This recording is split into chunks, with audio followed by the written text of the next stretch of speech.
Hi everybody, welcome to the Native Wildman channel. Your host Sean Catfish Wilson speaking here. I am live and on location. Or live and on a location.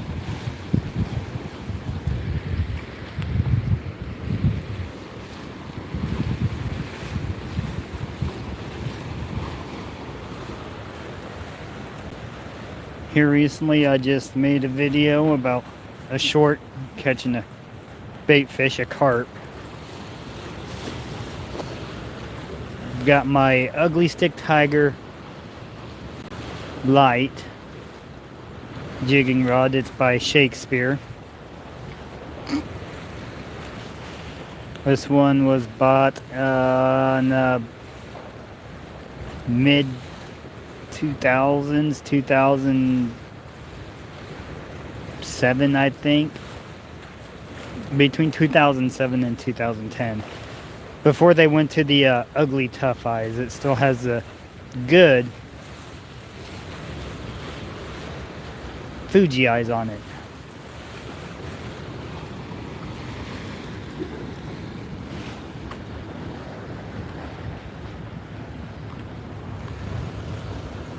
And oh, hi. Eddie Gross, how are you? This is my bait. Well, his guts.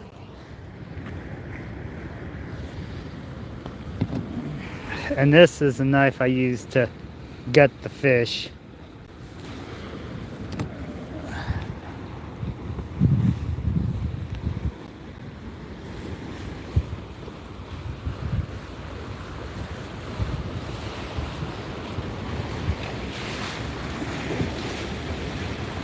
And this little jig here is what I use to catch that carp on.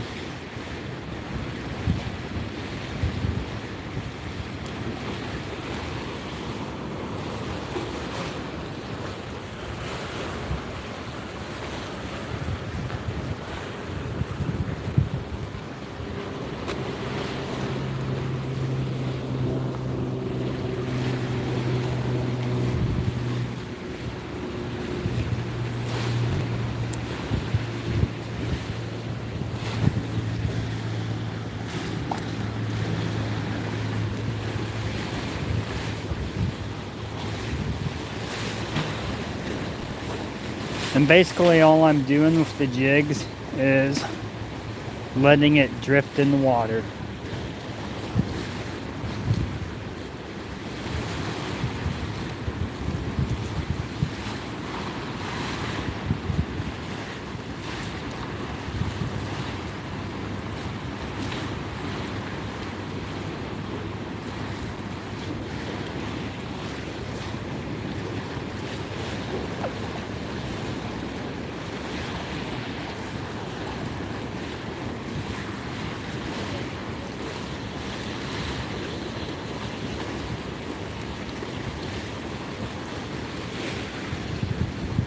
Hopefully I get something on the carp guts.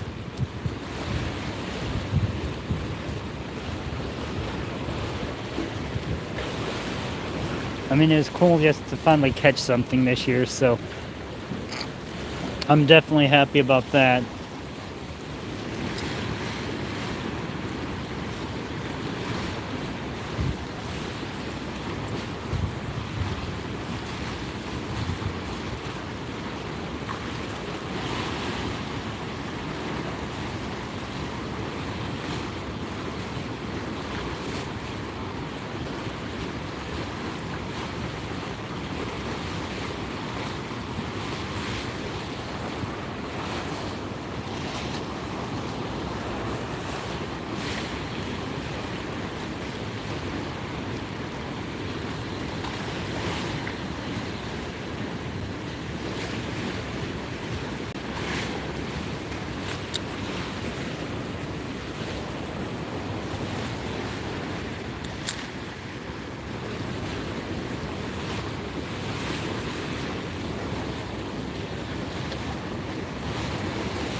And honestly, it's no surprise that I caught the carp off of that one with the yellow tail.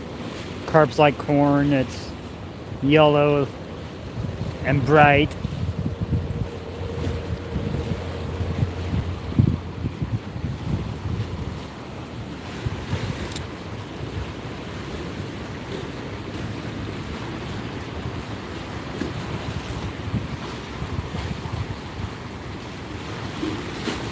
We now have two people in the chat. Hi everyone. What's up?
What's up, some old man outdoors?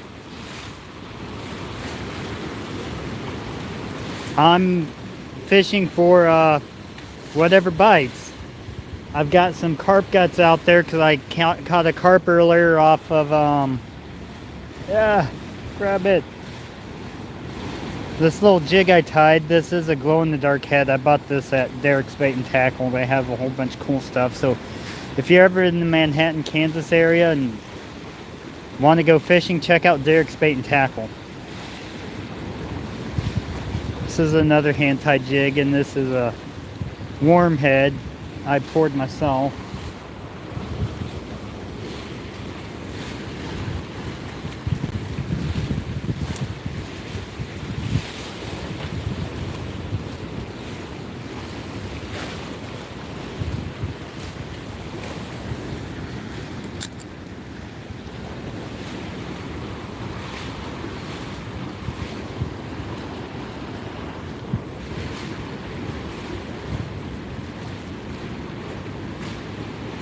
Cool. I've been to Oklahoma a few times when I was younger. I've never fished there. Oh, I missed it. It's probably another carp. They got small mouths. It took me a while to catch the one that I caught. But anyways, I'm hoping for some walleye. That way I can have something good to eat. Or maybe a slab crappie or something.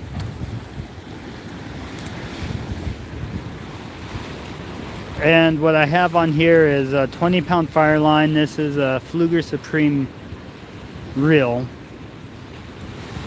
Really good reel for $100. You can still get their Fluger spinning reels. You can't get their bait casters, which is unfortunate because the Supreme bait caster is a really nice bait caster for $100. It's smooth, feels nice in the hands. I've got small hands.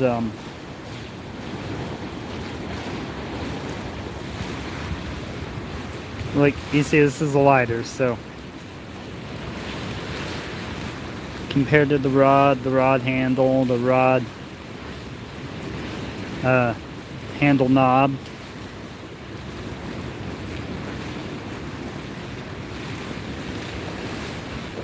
See, relatively small hands.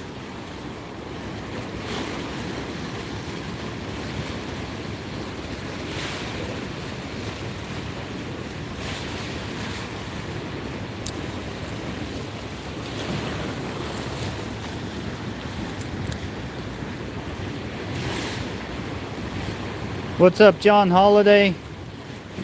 Glad you stopped by. I caught one carp so far today. What's up, Eddie?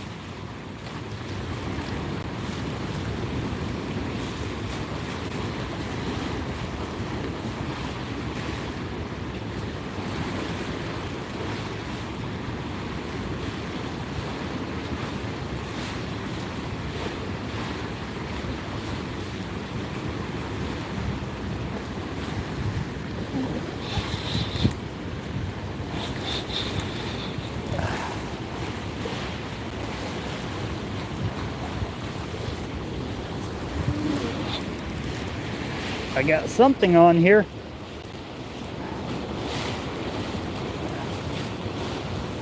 Oh, I don't want to get it tangled in my other line.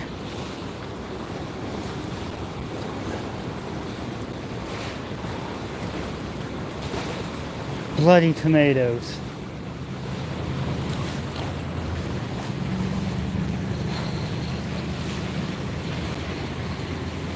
Well, I just tail hooked the, looked like a drum or maybe a cart.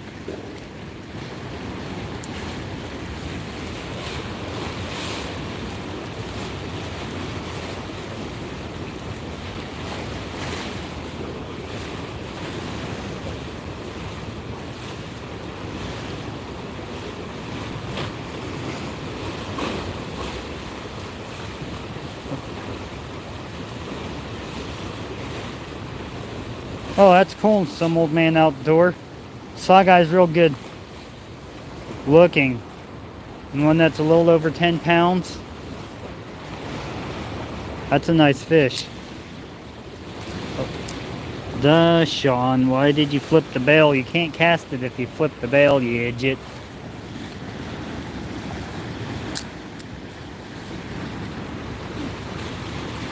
And sorry if I miss any comments. I'm kind of trying to fish.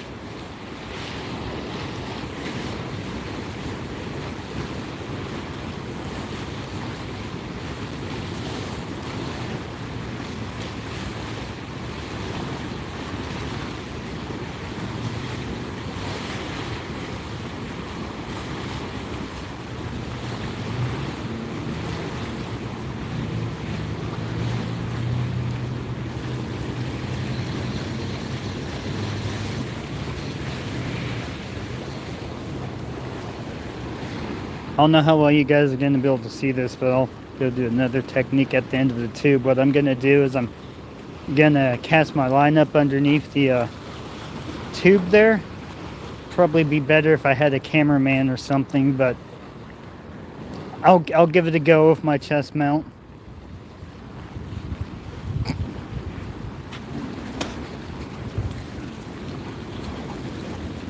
Now there's a couple ways you can do this. One way is you lower your line almost to the water. Then you take and swing your bait up. And then you flip it down in there. I always make a habit of pulling my line out. Are you using jigs? I've always... yes, I'm using hand-tied jigs, John.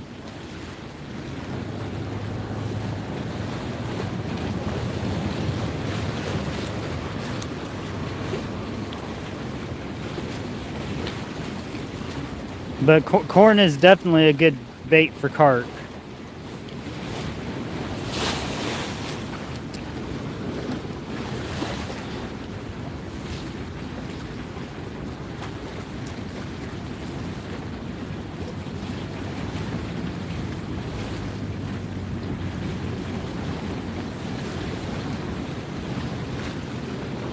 There's a floating drum down there.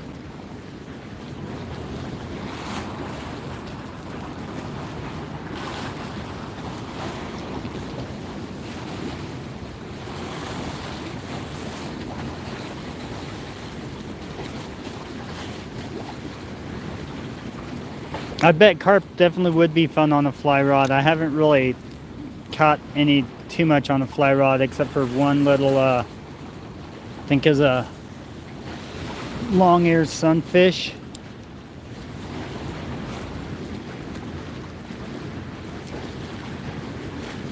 Oh, and another technique is to kind of cast it out, grab the line with your hand.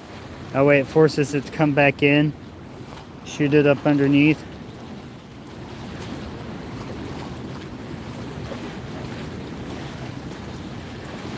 Oh, and I'd like your picture, by the way, the Doc Holliday from the Tombstone movie, John. That's pretty cool.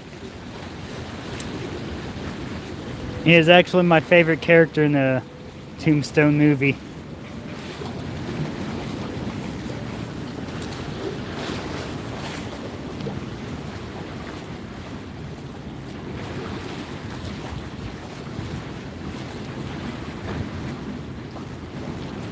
Oh, awesome. Well, your friend's a pretty good artist, John.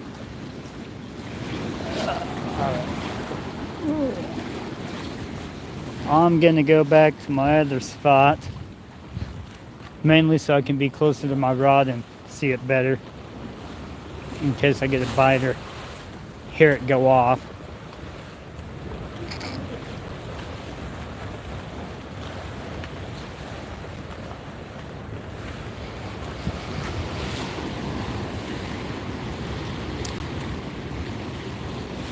And this place gets pretty packed in the summertime, and oh, it's about, people's gonna probably start packing it up here in a few weeks or so.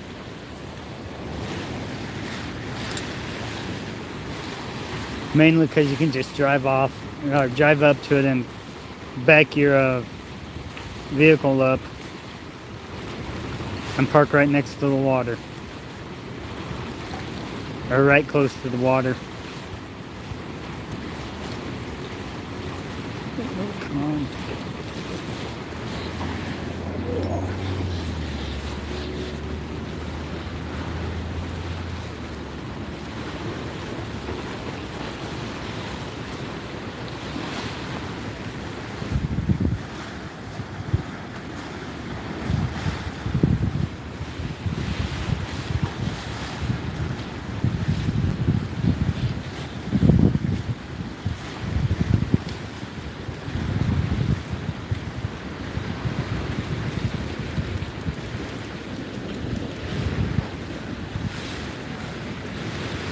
Oh, snag down there?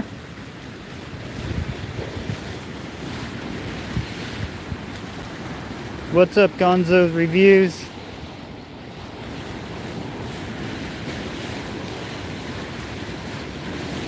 Yeah, Tombstone's a real good movie.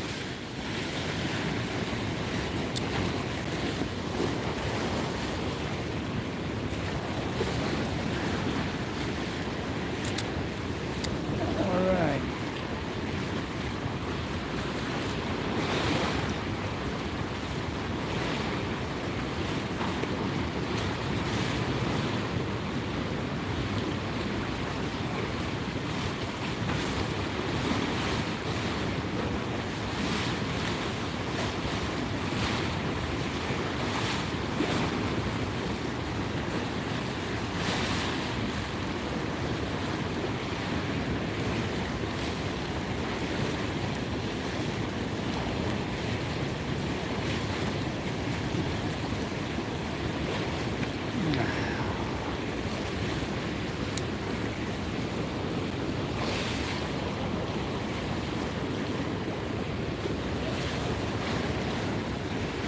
Ooh, right at the edge.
Now, I did have a piece of fried chicken on earlier for bait on my bottom rig, but it got ripped off the hook. With there being drum and carp in here, hard telling what it could have been. And gar and catfishers, crappie in here, largemouth bass sometimes, walleye, saugeye, wiper, white bass.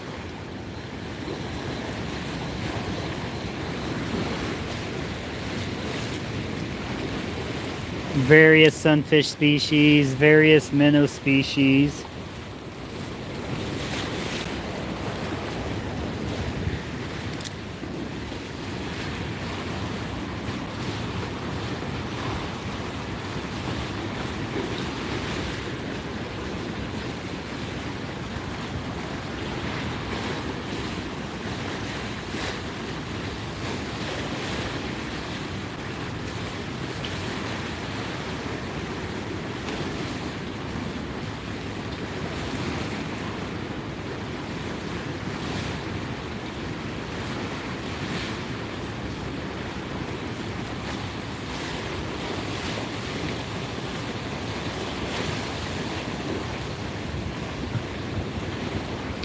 Yeah, I don't think I like it when rod makers put the tightening screw on the bottom of the reel seat. It seems like it likes to loosen up on you more often.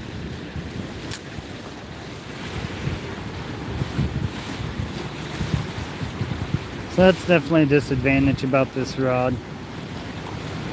My St. Croix does it too, but not as bad. But this one, the slight twist wants to loosen her up a little.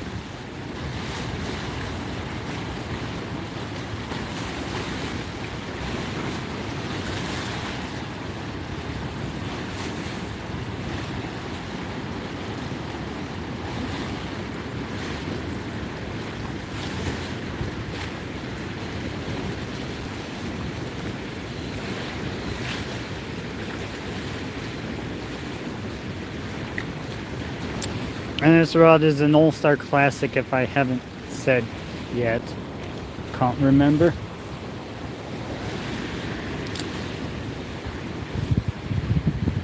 I definitely like the cork handle.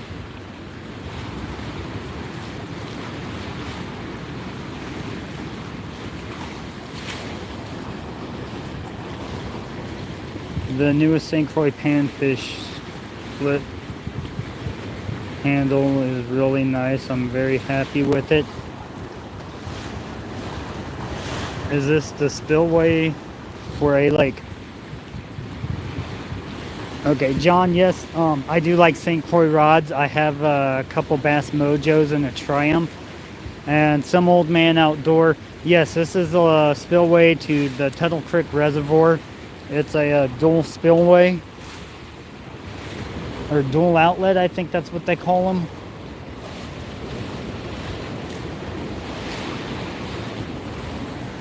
They're not running very much water out of here because we're kind of in a drought. Although we did get rain over the week. It was about 1.5 inches, I think. So that's pretty cool. I'm hoping it fills up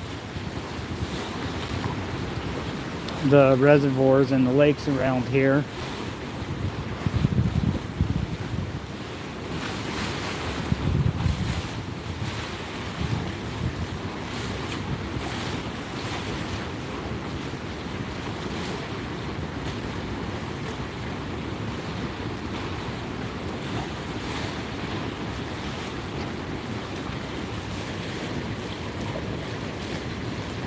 I'm also fairly close to Milford's Reservoir too, and I fish a spillway there, and it's just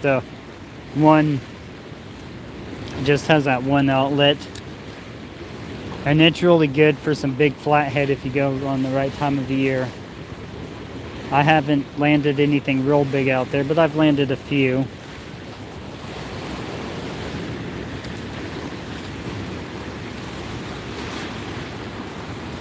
I've landed a couple 25-pounders out of here, floating a balloon on the other side in the summertime.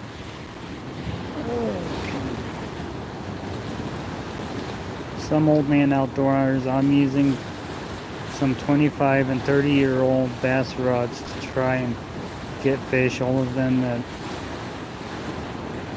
with that sort of reel seat are difficult to format and ship to my old reels.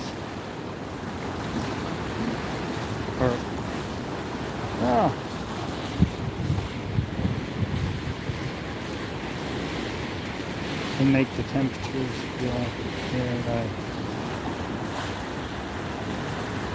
already have to put back electrical tape and crank them down tight. Yeah. Oh, am I getting a bite on my other rod? Might just be the current.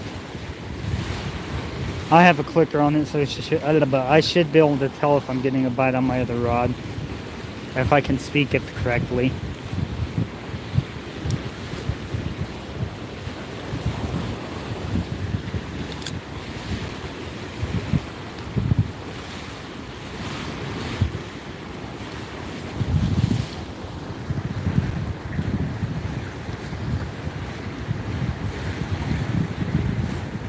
Now, I'm not sure if the reel seat is tempered or not.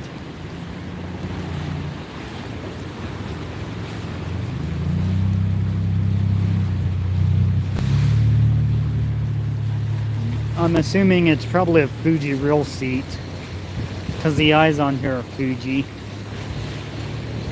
It has cork, but... Alright, thank you, John. Later, bud. It has a cork handle, but it's not really... I mean, it wasn't that expensive for a rod. It was a $40 rod plus tax, so...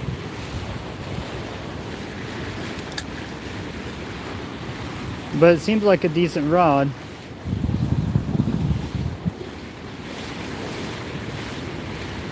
Adam! Well, I caught a carp, and I have its guts on for bait. I almost caught a drum, I think, by the tail. I tried to get Austin to come out here, but he wrecked his car in a raccoon and broke it.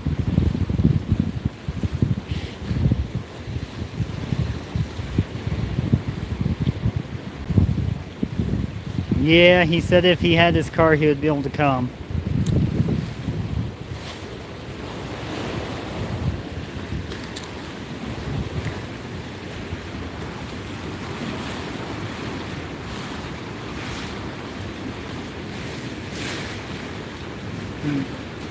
So everybody who doesn't know, Adam Reed's a pretty good friend of mine. We grew up together. We fished together a lot.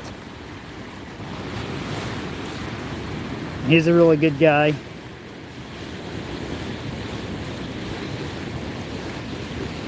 We've also played Magic the Gathering and video games and a whole bunch of other stuff. Camping, fishing, nature hikes. Tormenting each other every once in a while.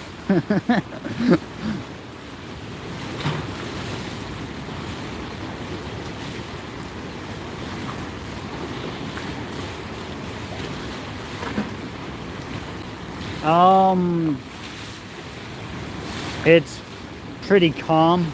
They only release water out of the one side, some old man outdoors, yeah, I'll go head over there real quick for you.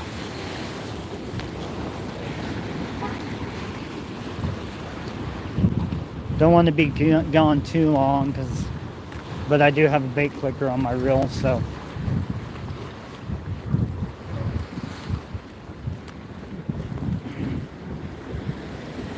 Today? I caught a carp, and that's about it so far, and I caught a drum by the tail. Yeah. But nothing else yet. They should start going soon. Yeah, I'm hoping so.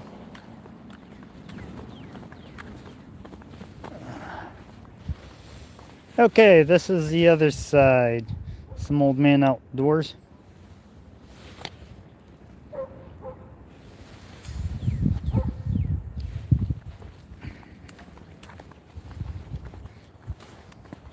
And when they're releasing more water out of the other side over there,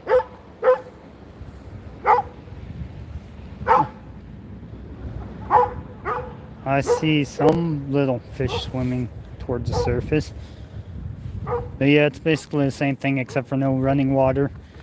They don't... open this one too often and also releasing a lot of water, then they'll open it. But they have to be blasting it wide open.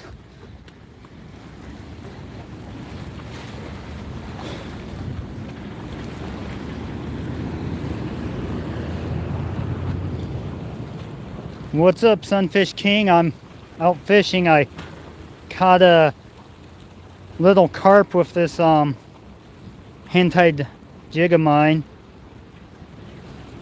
Got another hand-tied jig.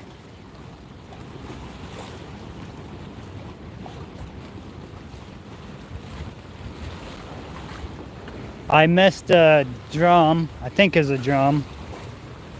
Got him by the tail. Just a common carp. I haven't seen Asian carp here yet. But here's the carp. I cut its guts out to use it for bait on my catfish rig over here.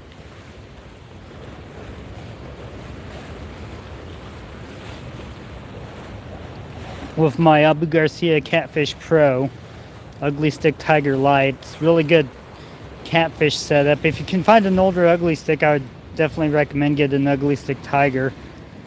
Or if you use monofilament, then yeah, thank you. I hope I catch a nice cat too. Yeah, carp is really good bait. And I have heard that we do have Asian carp here, but that was a few, I don't know, probably almost 5 years ago, and I've never seen one caught out of here. So, and with as prolific as I heard they are, I would assume that I would have caught one by now, or at least seen one. And I throw nets quite often for shad and stuff for bait, and I've never seen one. So they also say that we just not too long ago got zebra mussels in Tuttle Creek. Now those I have seen, but not too many.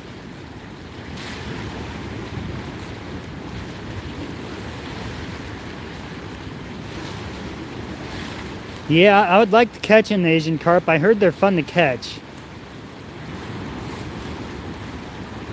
Oh yeah, definitely. Zebra mussels are really bad news. Milford is infested with them. Lake Wilson is really bad. It got bad enough to the point where they recommend it not even swimming in it off of a boat in the middle of the water for the zebra mussels.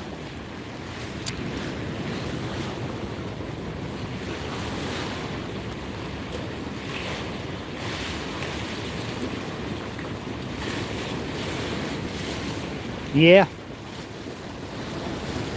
I've snagged carp a time or two. But most generally not on purpose.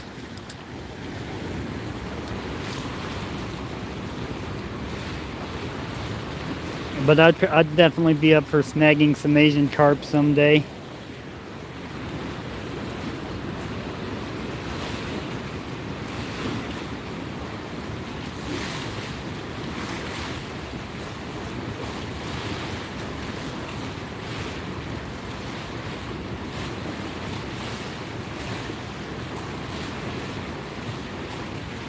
The Reservoir in Lawrence has some.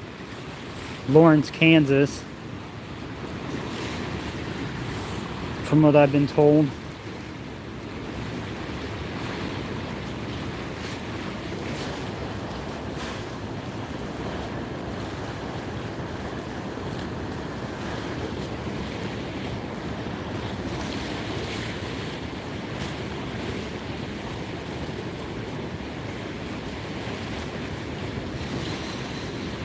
I think I've been to Clinton Lake once before.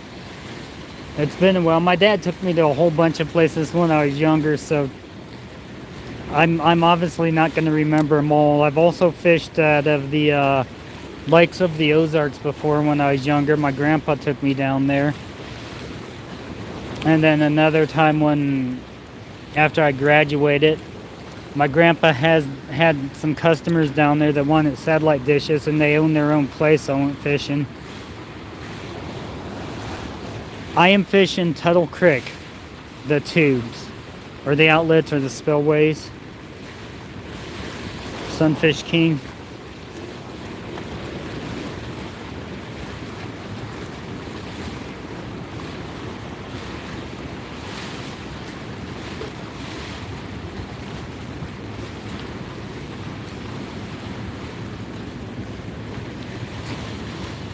And any type of carp is good bait for even flathead. A flathead will bite off of cut carp. I've caught them before off of cut carp.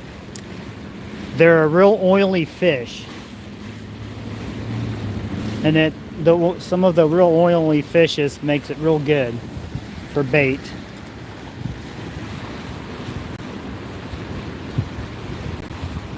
What I like about carp is they don't stink as bad as shad. Sometimes they don't work as well though. Sometimes they work better. It just depends on what the fish wants.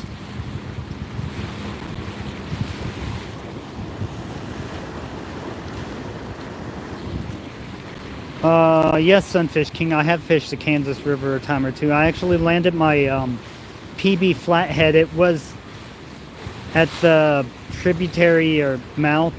I forget what it's called. Where the Blackjack Creek runs into the Kansas River. I was actually fishing Blackjack Creek, but it's right off the Kansas River. I mean, all I had to do was walk about from me to the end of the, not even that far away, and I would have been right to the river. So basically, yeah. And that flathead, it's the one that's in the picture on my YouTube account. The fish that I'm holding, it's about a 56-pound flathead. I caught it off of a smashed green sunfish that was about yay long.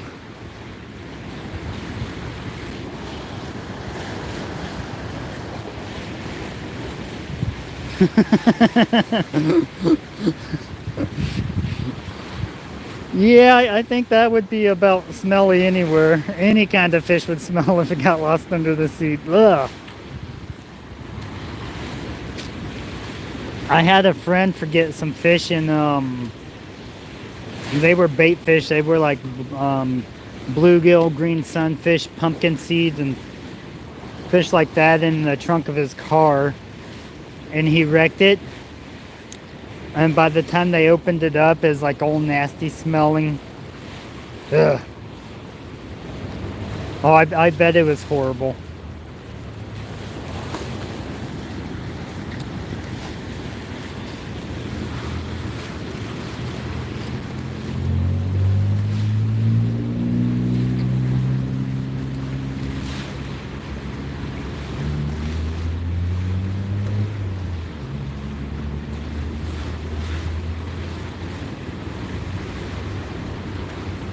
Oh, and another good tip in the springtime, if you think you feel something on your hook, set the hook, because sometimes in the springtime they do like real finicky bites. Just like a barely tap. Even like your big bass and stuff will barely tap. So in the springtime, it's always good to, if you think you have something small, or even if it feels like a tug, like a leaf or something, you snagged on a leaf or some sort of debris, set the hook, because it could be a fish.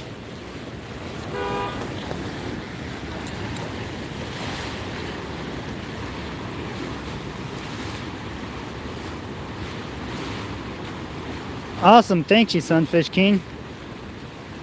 You rule. Thumbs up, bud.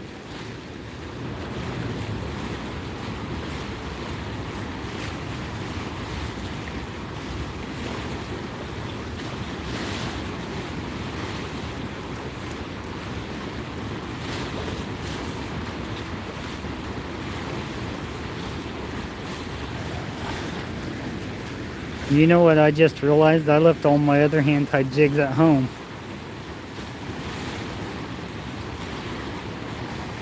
Well, I guess at least I caught one fish off of what I have.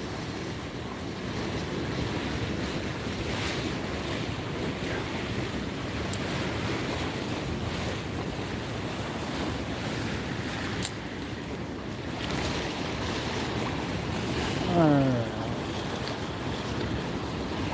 Add moderator. You're a mod now, Sunfish King.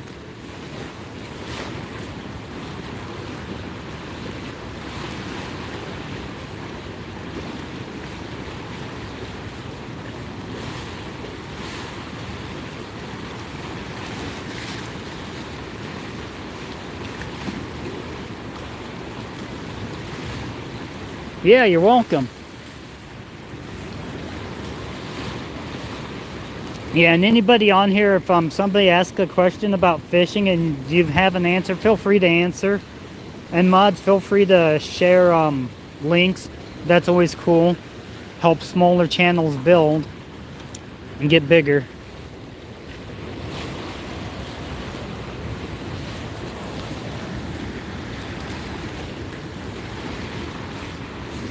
Another habit I have is when I flip my bail using braid, I like to pull out on the line just so it doesn't come out and like flip over the line weird, or the spool weird like that.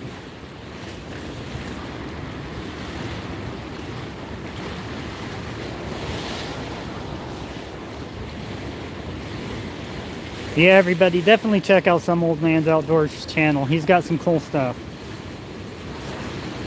Through these live videos, I've been subscribing to a lot of people, trying to check them out, but as everyone knows, you only have a certain amount of time in a day. So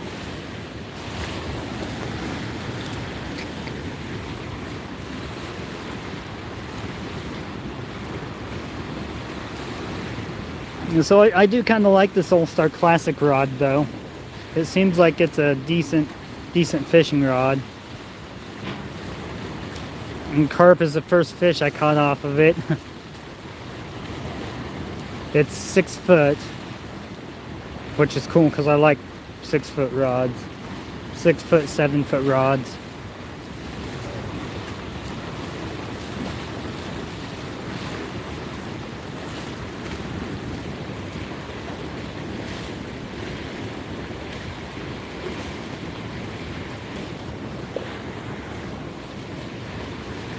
Yeah, I hear you there, Some Old Man Outdoor. Alright, see you, Sunfish King.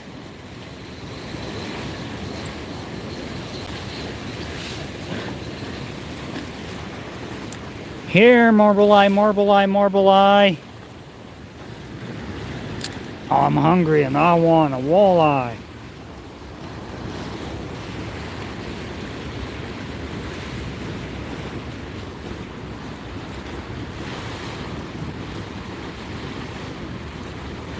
I think I'm going to build a submarine, paint it yellow, and go under there and see what fish are there. Oh, hi, Chad. What's up?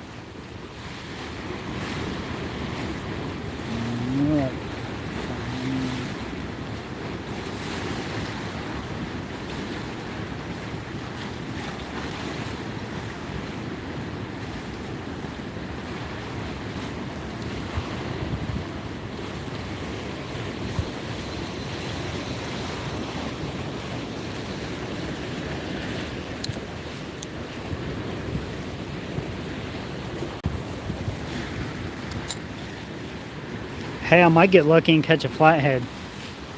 It's springtime. Flatheads like to hit jigs in the springtime.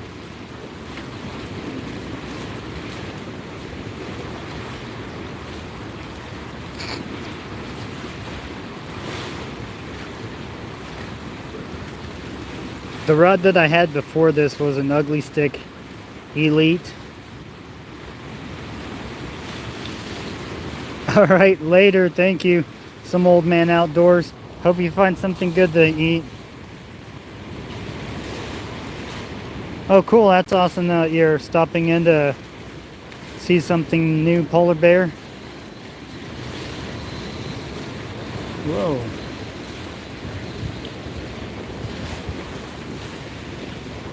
Go over my setup with you. It's a Fluger Supreme Fireline 20-pound test, All-Star rod, and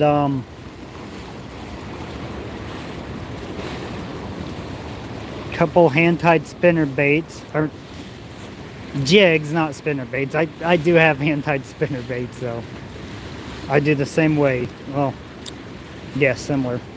Anyways.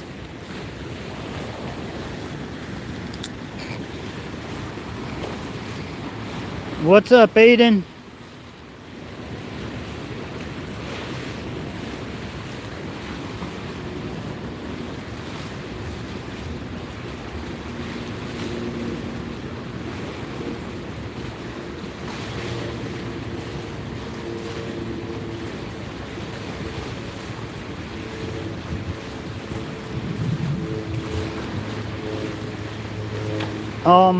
Yes, I caught one carp. I almost caught a drum by the tail, which I would have just let tension off my line so he would have unhooked.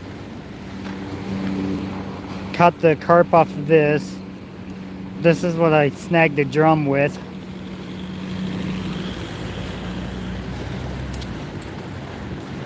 I guess I could say I caught the drum. I got it up to where I seen it, and I would have just tried to let it get off the hook naturally without bringing it up that wall. Oh, cool. OGP, that's awesome. I'm glad you decided to come over. Yeah, Sunfish King was just in here. He left because he was being summoned to the kitchen. Oh! But this is the carp I caught. It doesn't have any guts in it. And this knife, it looks like I barely even use it. This is what I use to cut the fish open with. I've had this knife probably since about 2005. I really like it. It's my favorite fixed blade.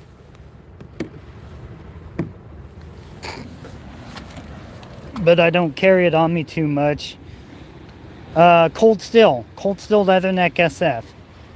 I used to have a K-bar at one point in time, but it got left at my grandpa's house, and then he ended up moving out, and other people moved in, and they moved out, and no, I should say, I'll just leave it at that for now. And then it ended up getting lost, which was real sad because I like that knife, but it's life. Things happen. Another place, if you're in Manhattan, Kansas,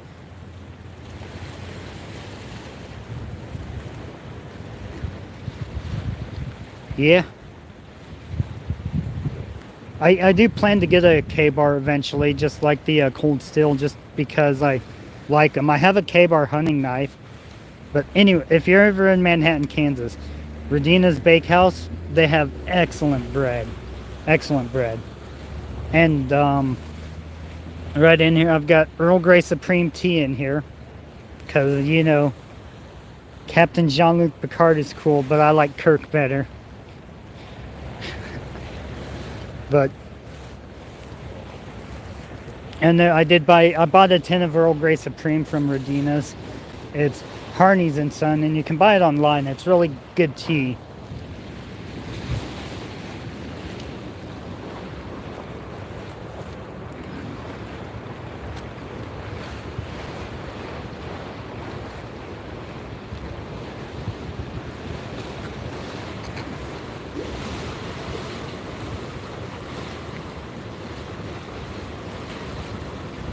I like hot chocolate. Aiden, I haven't had it for a while, and green tea,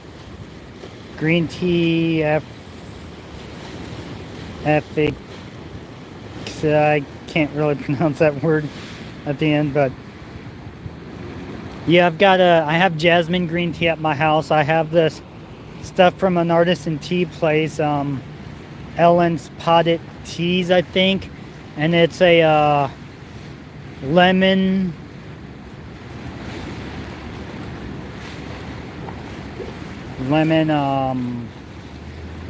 ginger green tea. It's made with gunpowder green tea, lemon peel. It's got a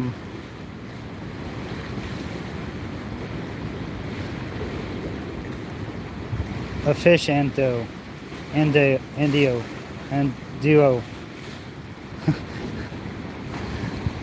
I never did good in English or pronouncing stuff. I try. And one of my weaknesses has always been reading out loud. So, I think I just got a bite.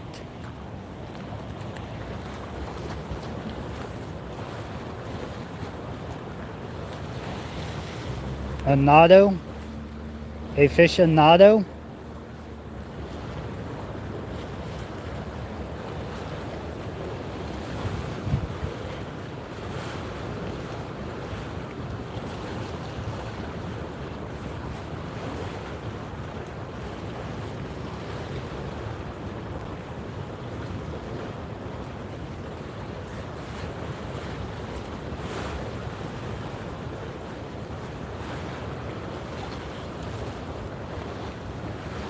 Carp maybe,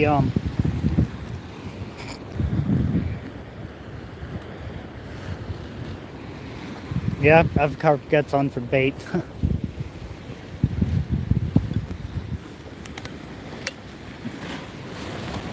All right. I've been out here since I don't know what time it is. Oh wow. And since a little afternoon, I got here a little after 12 o'clock.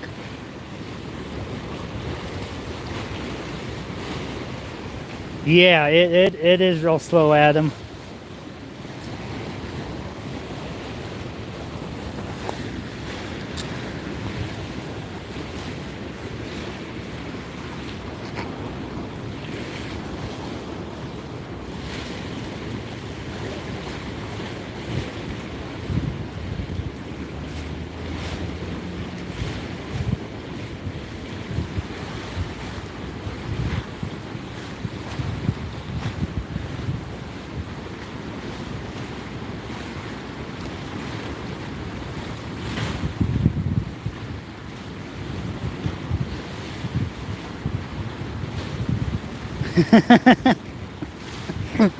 All right.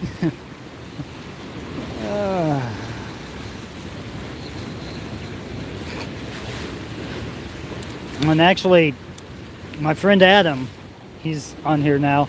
He bought a Fluger President, and he likes it a lot. And that's the 2 models below this one. That's like about a $50-$60 reel, and it's for the price. It's probably the best reel you can get for your money, in my opinion. I had one, and it lasted about 15 or so years. And one of the biggest fish I caught on it, well, that I weighed, was a 16-pound channel cat.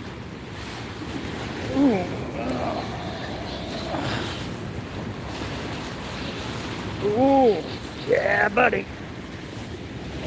It is a carp.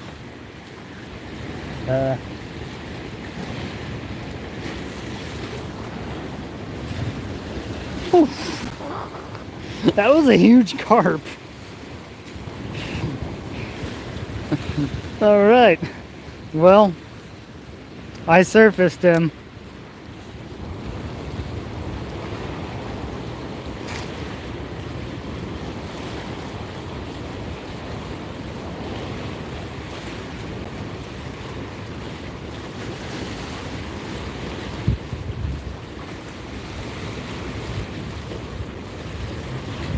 You've never used Fluger, Chad? It's real good. Real. Yeah, and definitely, Adam. It's good bait. Well, I've got carp guts on for bait now because I already caught a carp.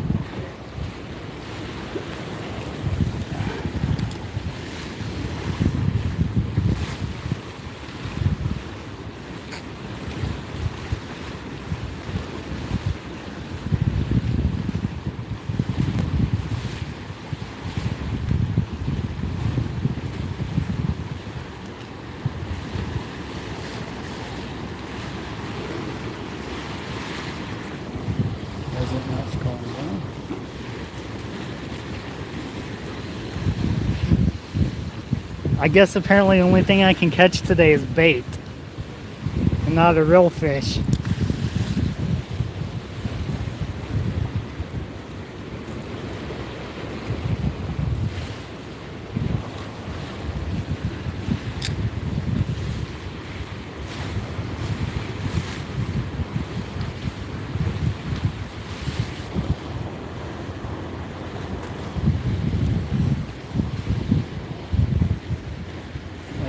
I used to use Zepco a long time ago, Chad.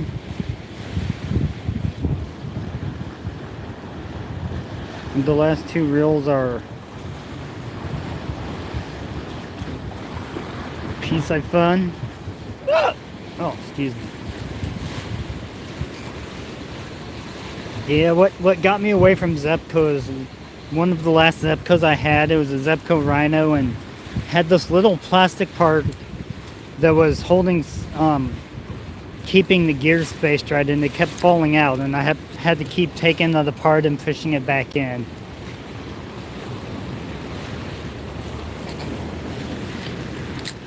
I do wish they would make a really good quality spin cast. I would definitely buy one.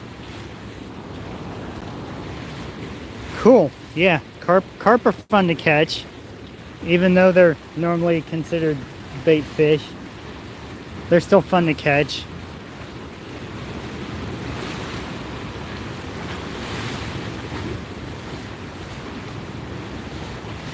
Yeah.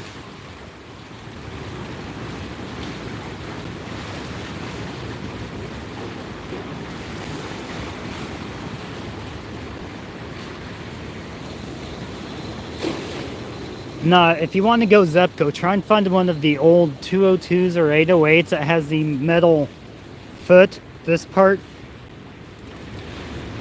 And they're normally all black.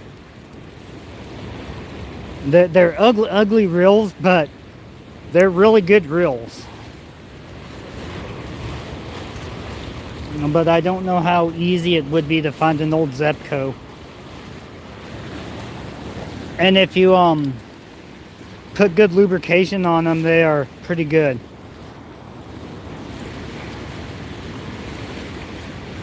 Yeah, Zepco Quantum, yeah. I had a Quantum reel once, but I caught a 14-pound channel cat off of my ultralight crappie fishing. Because it was the ultralight size reel I got for Quantum. It was the OPEX or whatever. And you have a new 888, and it's okay, cool. But anyways, the gears on my Quantum stripped out on me. So after that, I never bought Quantum again. It was only a $50 reel, but still, at that time in my life, that was a lot of money.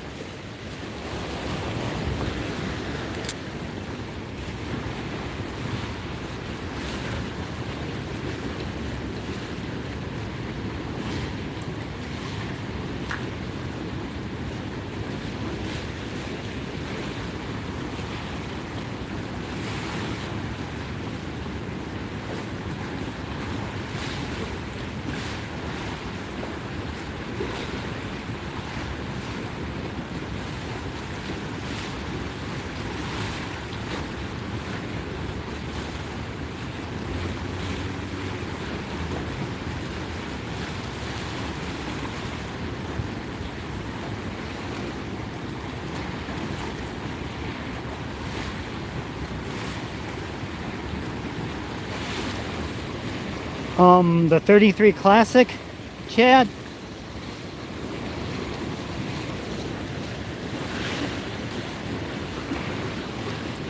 I had a few of those when I was younger. But yeah, you do tend to go to Zepco's. What's up, Deer Slayer? But yeah, Zepco's, you do tend to go through multiple reels a year.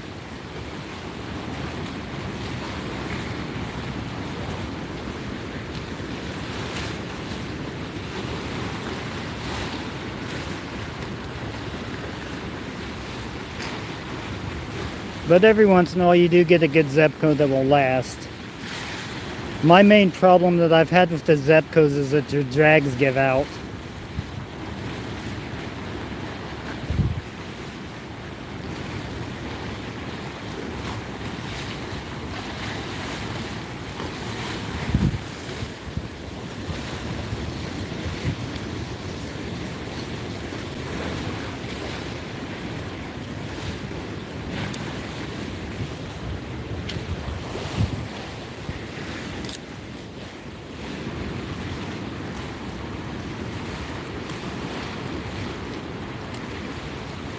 Yep.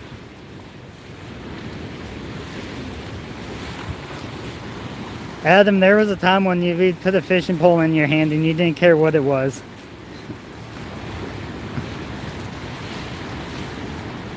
You'd be like, yep, I'm fishing. Next thing you know, we're all partying and not much fishing is going on.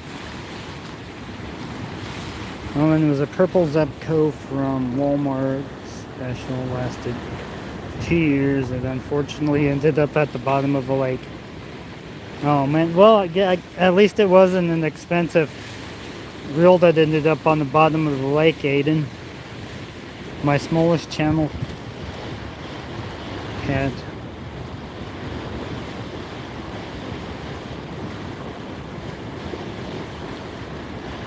Yeah.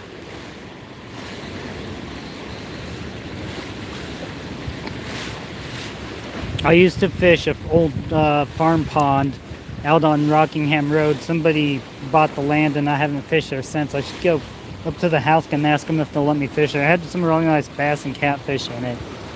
But I always used to use the old Zebco 202s there, and I would catch 5, 6, the occasional 10-pound channel out there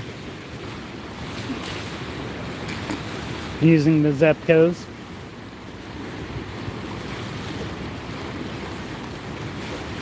But they were the old ones with the metal foot on them, so they had to drag all the way down because the drag really kind of sucks on them. But as far as they're real simple build and they last.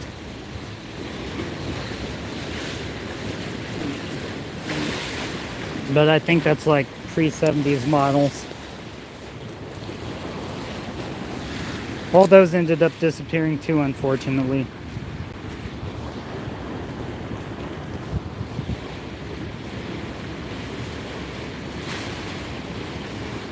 The smallest bluegill is 7.5 inches I've caught in that pond.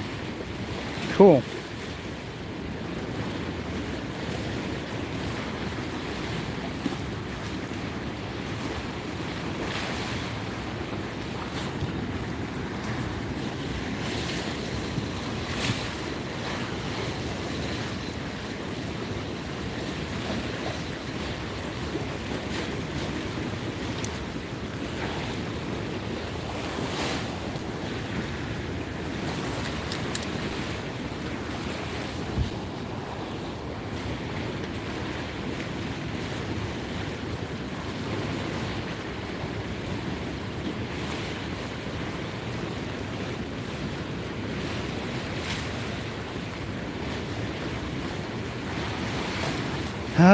I thought I had a bite, but I don't know. If I did, then I didn't get any hook set on it. Which is okay, because it's probably a carper drum, and I'm just going to bring it to the top of the water and hope it flips up, because I have no clue where my drop net went to. I thought it was in the back of my truck. I may have went fishing with Austin and left it in his vehicle, so it may be at Austin's house somewhere. Or I left it out here and it's gone forever. To me anyways.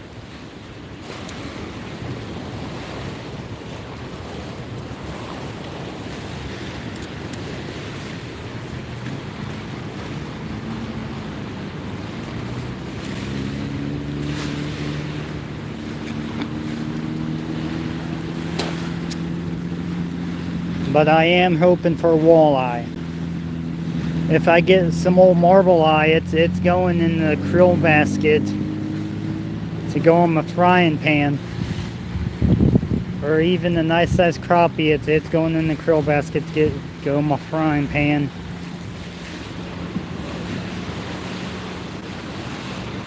And the water is actually relatively clear here for Tuttle.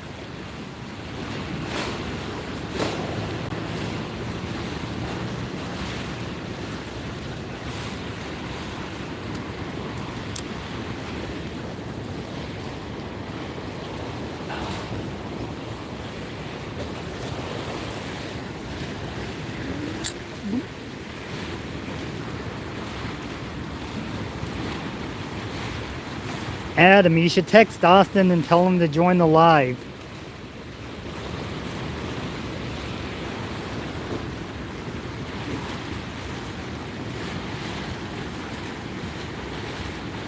Tell him he can at least come fishing with me virtually.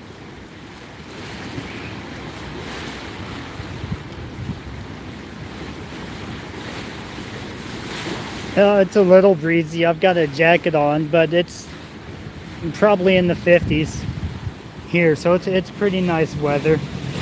Here, I'm enjoying it, but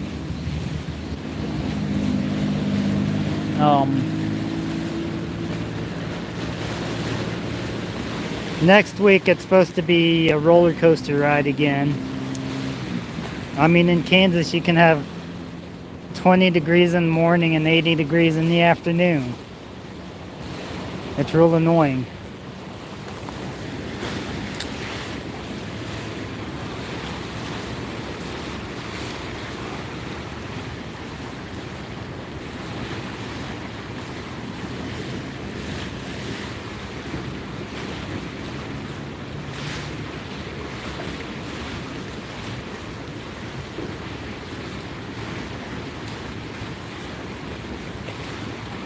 Deer Slayer, I ended up catching a small carp, and I'm using its guts for bait. I had a drum by the tail and it got off, which that's pretty far down there, so I was kind of hoping it'd get off anyways because I don't want to try and bring it up this wall. Not a drum or a carp. If I can get it to the surface, I'm gonna count it as a catch. So if I can see the fish for this purpose, in my opinion, it counts. If you disagree, then cool. If not, then cool. But I mean, if I purposely let it get off, I think it still counts as a catch if I'm getting it out of the water a little anyways. And so I had a pretty big carp on the other end of the line, and it was definitely hooked in the mouth.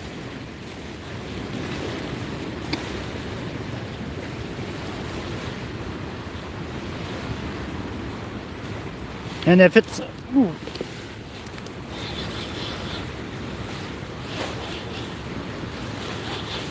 What do we have? If it's a walleye or something, it's definitely going to come up.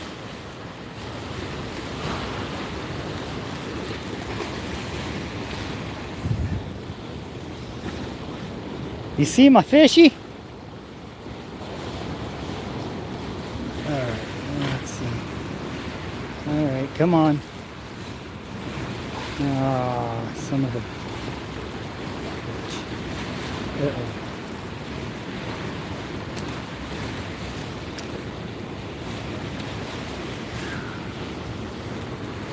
Right, yep. He's hooked.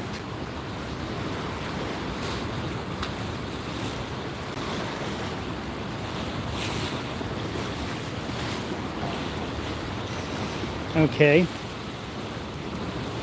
Let's see if these people down here will let me use their net.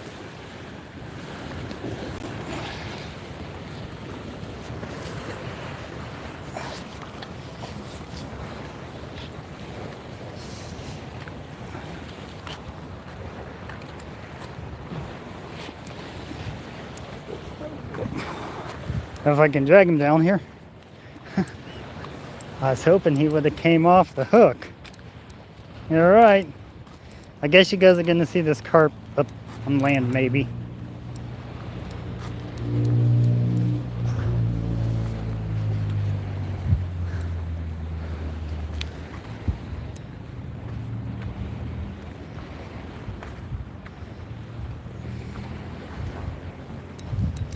Whoa. Hey, can I get your help real quick, sir?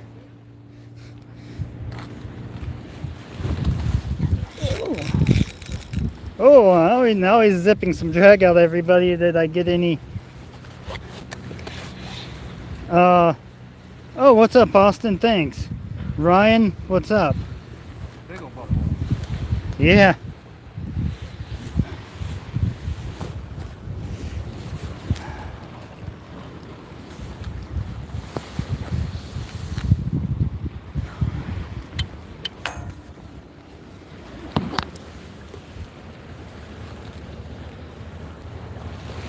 right, sweet. All right, you guys are gonna see my fish. Got this nice guy over here. I'm recording a YouTube thing, by the way. No, that's fine. I just wanted to let you know. I'm not just some crazy guy talking to a camera. No, I got a buddy in Minnesota. We did the same thing. Oh, awesome. Yeah, my channel, whoa, is the Native Wildman channel. He hit that too. Oh, yeah. Nice. That's a nice fish, everybody. Thanks for your help again, sir.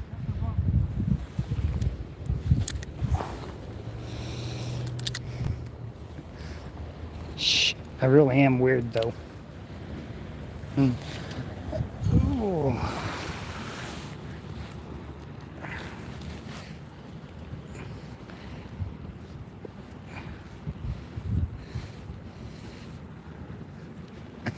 Yep.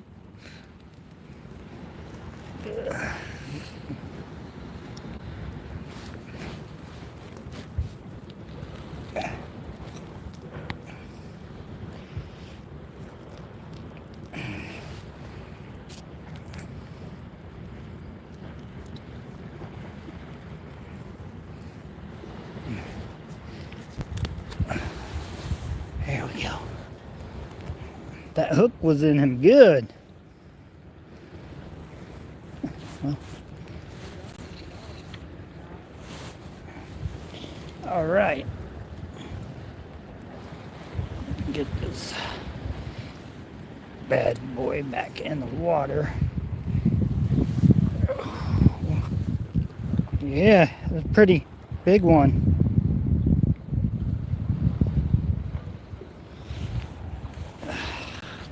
All right.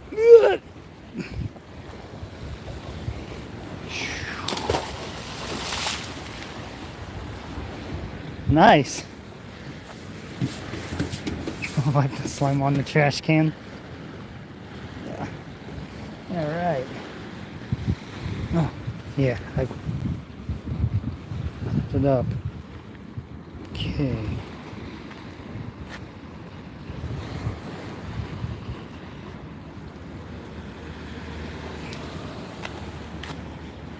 Now, Adam, you know we like the smaller carp for bait.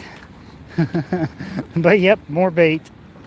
My phone keeps flashing at me. I don't know why.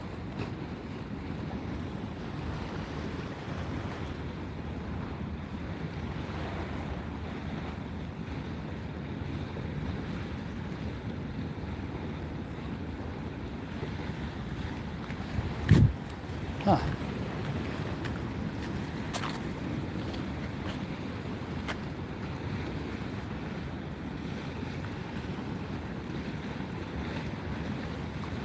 Thanks, Deer Slayer.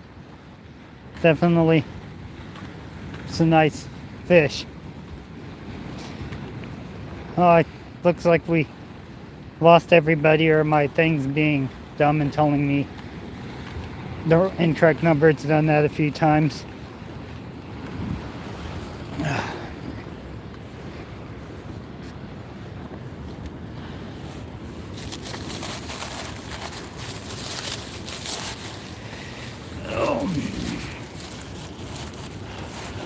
The Yo carp aren't my targeted species, but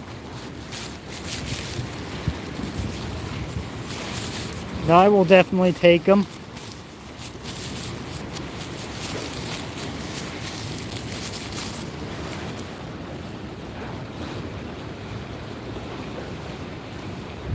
Okay. Thanks for letting me know, Deer Slayer. It was saying 0 for me, but now it just popped up as 1, so I've noticed in other chats somebody will comment that there'll be so many people in there and they'll say like the incorrect number on the live chats too when I'm watching other people's lives. So I don't know if it's like a glitch in for YouTube or something, or what it is.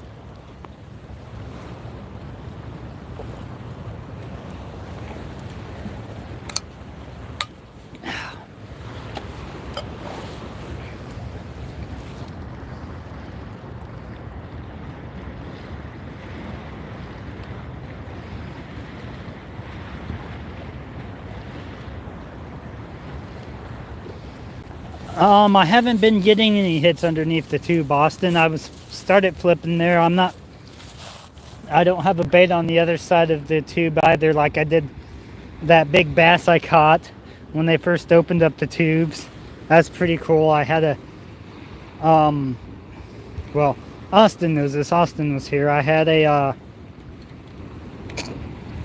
salty for bait, fishing for flathead, and I catch a largemouth. And that thing jumped about halfway up the wall.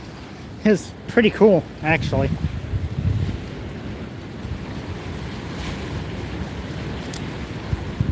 But no, I'm just sitting right here, Austin, a little bit away from the entrance, just tossing it out and letting it drift.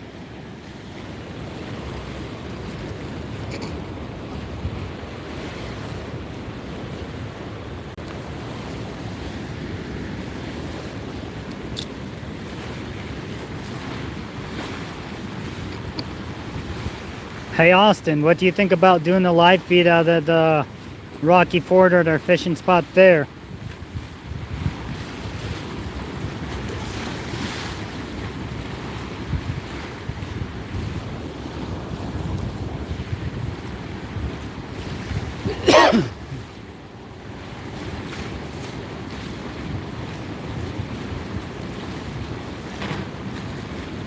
Yeah, definitely.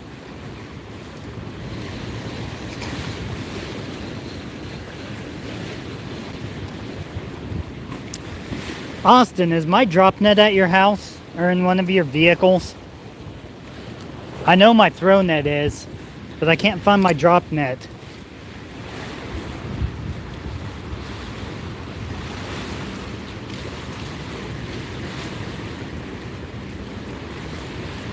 Okay, cool. Well, at least I know where it's at.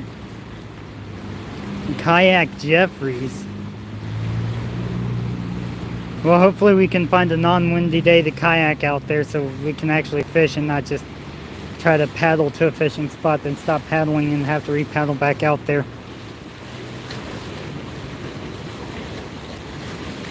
But I'm definitely down for taking our kayaks back out to Jeffries Energy Center again.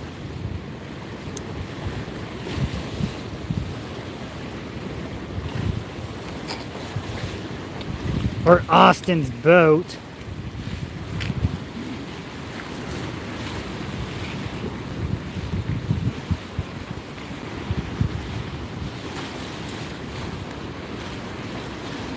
Unfortunately, unless you with somebody that works at Jeffries, this is for the people that don't know, that aren't in Kansas or aren't in this area. You can't fish at Jeffries at night unless you're with an employee.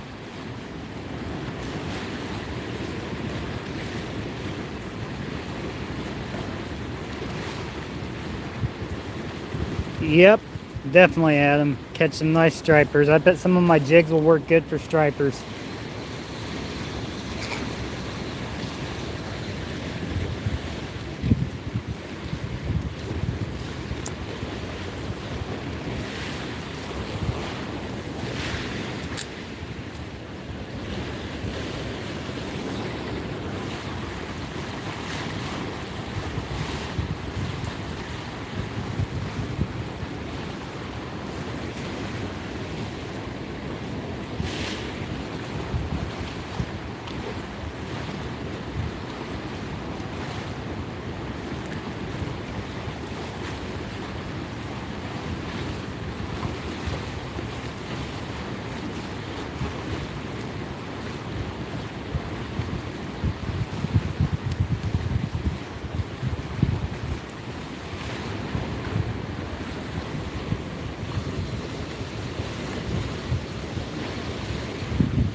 It hasn't been too bad of a day of fishing. I've caught a few fish.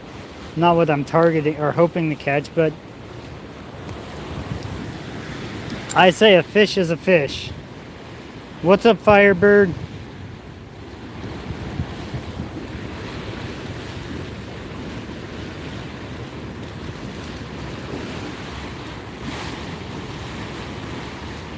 Alright, later, Austin.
My hand hurts.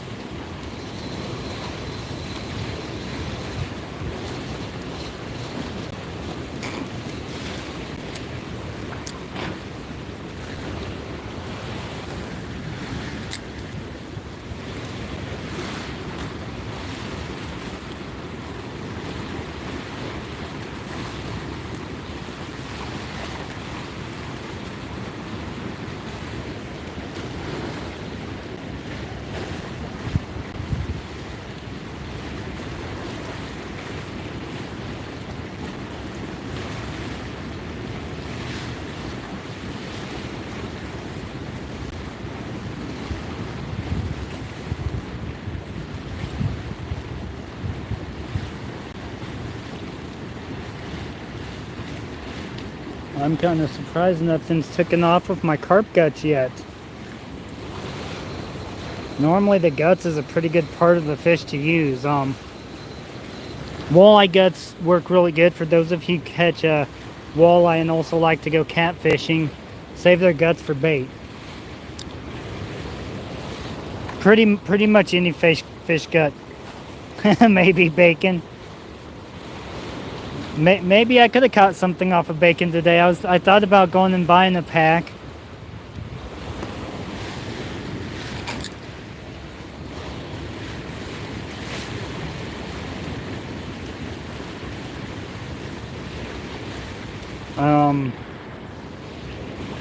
Throw it in front of the tube or in the tube or right in front of the tube.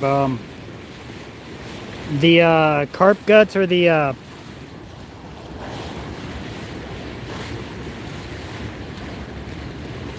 yeah, the mini weenies, the venison sausage.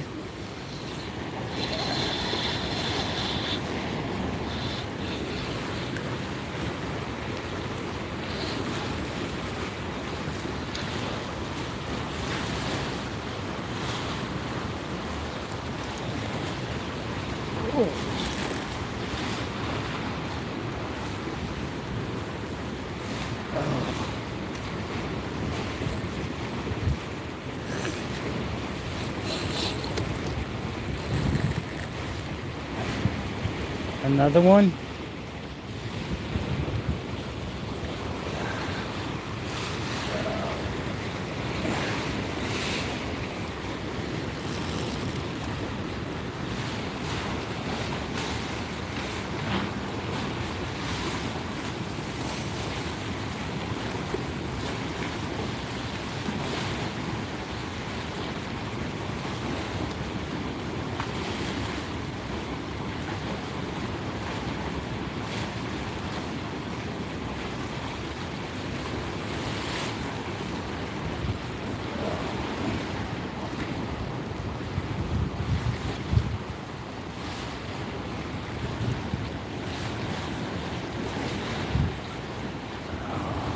Okay. Yay, another fish. Ooh.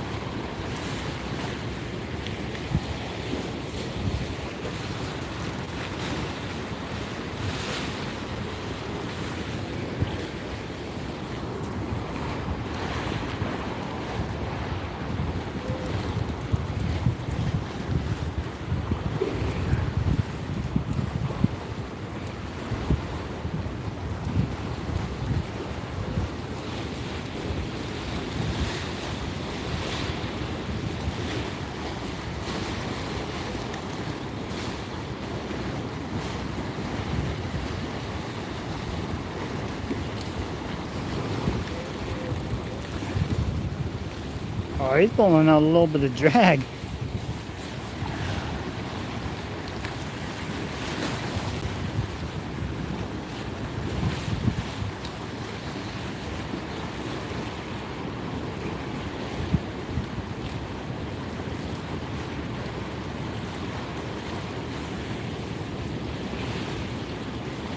Oh, okay, the guts.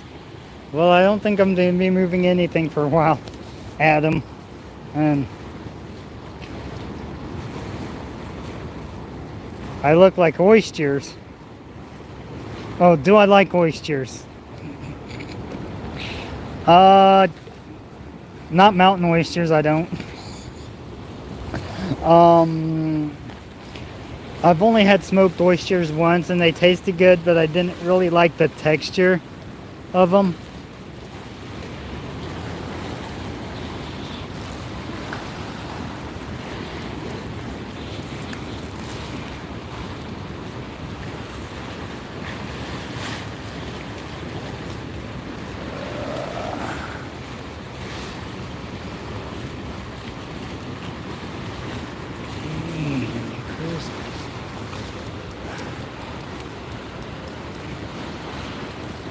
Oh, that's digging in.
Yeah, I should move these guts next to the wall. In front of the tube. That is a good place though, Adam.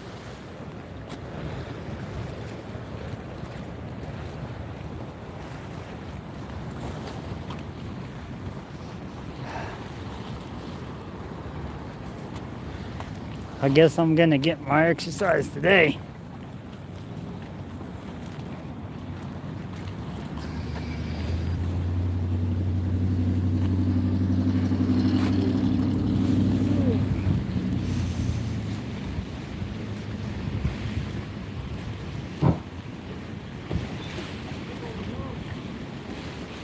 Yeah, I got a drum, but I don't have a way to get them up.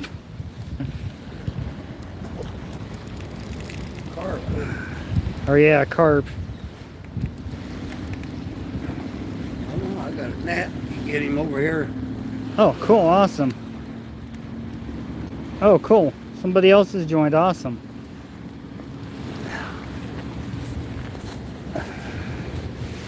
I got him. Got a car? Yeah, They're for fun, aren't they? yeah, definitely.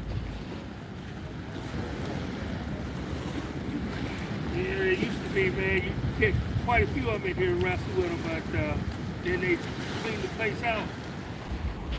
Oh. All right. We got it. Size of the last one. Yeah.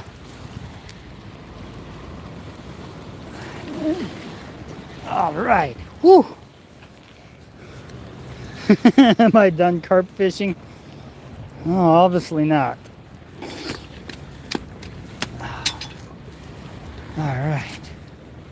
They're hitting the jig. Yeah, they are. I've got 4 of them today. And he's got, what, 3 now. Oh, yeah, that We're gonna have a good year fishing. I've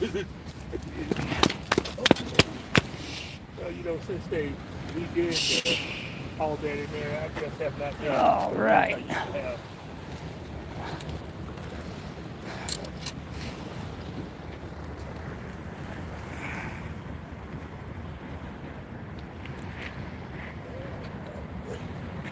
No, I've never done any crab fishing.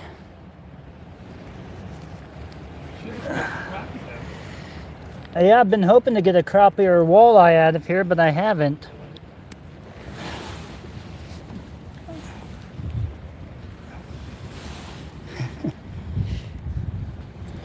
I've never done any fishing in the ocean, Aiden. I haven't been out here in the last 2 years. No more than just looking. Well, they had it closed down last year. But Yeah, most of the year last year. yeah, it's really looking good out here now. All right. All right, here we go. In the water. All right. That was a nice fish.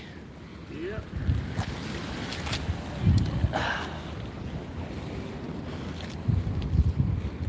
Y'all have a good one. Oh, hey, it rotated. Yep, you too, sir. Thank you.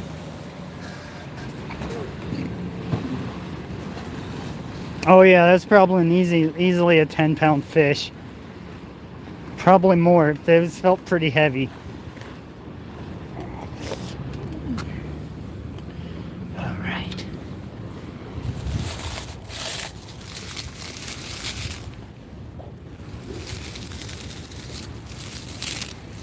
Oh, 10 points for form. Oh, sorry. I misread it. Sorry, Aiden.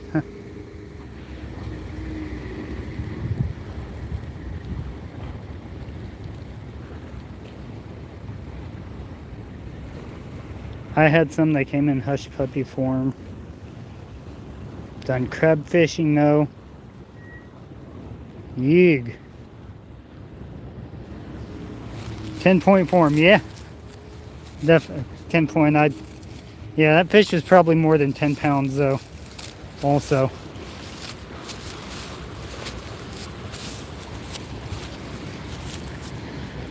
I'm surprised that the carp are hitting off of my jig that well though.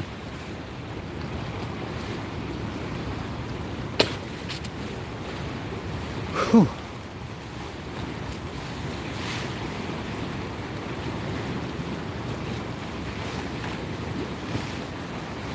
Well, we're gonna put down that rod for a little bit and just watch this one do nothing.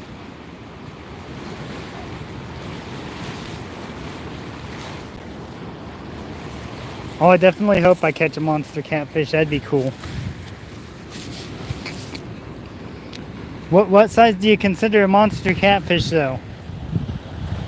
At what size does a catfish start becoming a monster?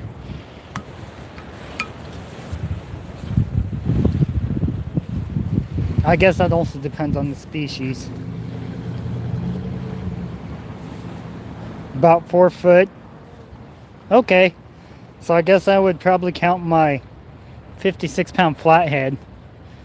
Adam came out there that night, Adam Reed, that's in chat, and he helped me bring that in with his drop net.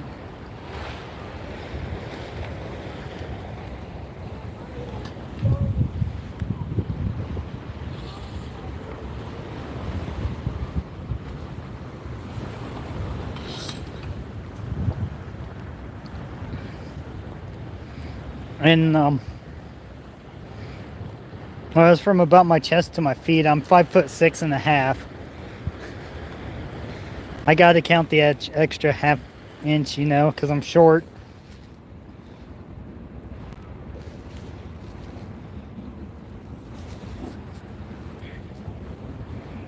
Yeah, that's why I don't swim in the waters. These fish might come and eat me.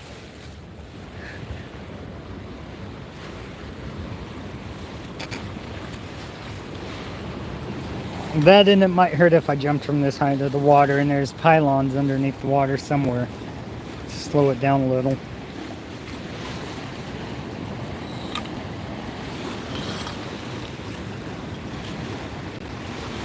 I mean, heck, I've even seen people snag into grocery carts from Walmart or that kind of grocery cart anyways out here. Unfortunately, being a college town, some of them do a lot of less than mature actions. But hey, hopefully they grow up and realize that some of their actions they shouldn't be doing.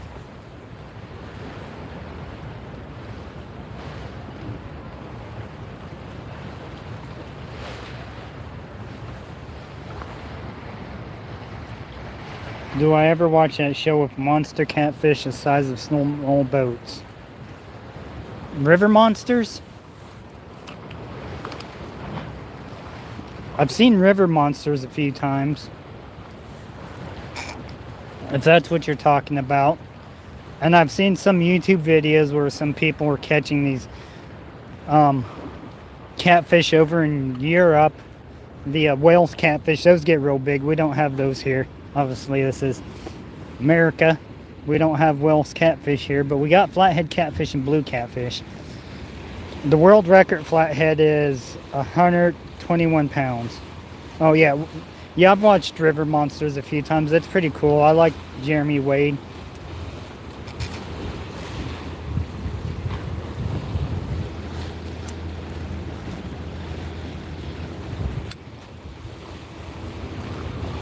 I like that one episode when he was trying to go for a big muskie. I think, yeah, muskie, the fish of 1,000 bites. And he wasn't having any luck, then he...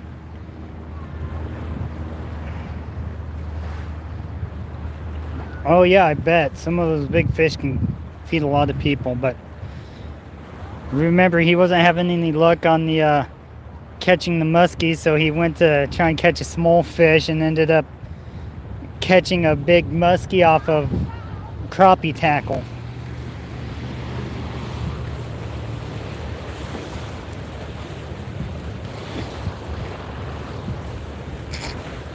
No, I've never caught a muskie or a pike because I'm in Kansas and we don't have muskie or pike. We're in the middle of landlocked. In the middle of the United States.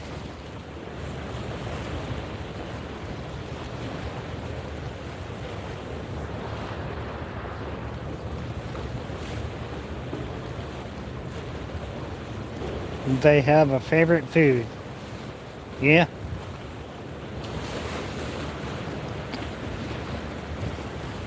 My favorite food is anything spicy. As long as it doesn't have sour cream or mayonnaise or ranch or any mayonnaise-based products, it's all good to me.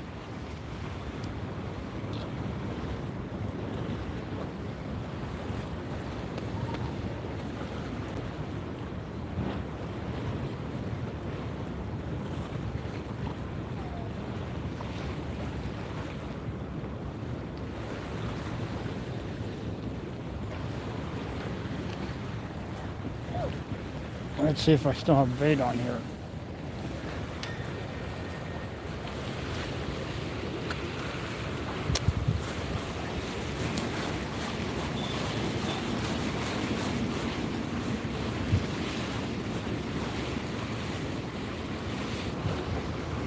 Yeah, spicy. Wait. When did buffaloes grow wings? I didn't know buffaloes had wings. I always wondered how they got buffalo wings at Buffalo Wild Wings when buffaloes don't have wings.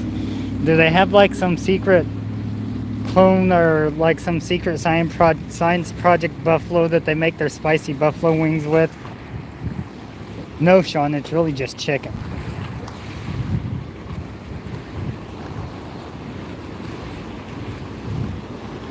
So yeah, I definitely like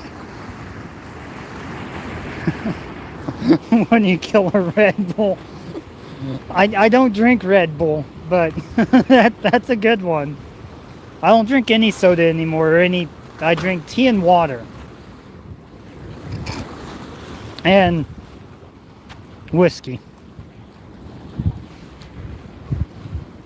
But of course I don't have whiskey out here fishing with me because then I have to drive home, and driving drunk's not a very bright idea.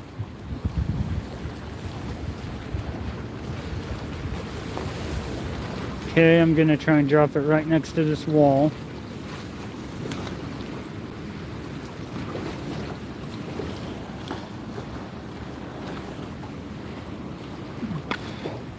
I have a 2-ounce no roll sinker on here.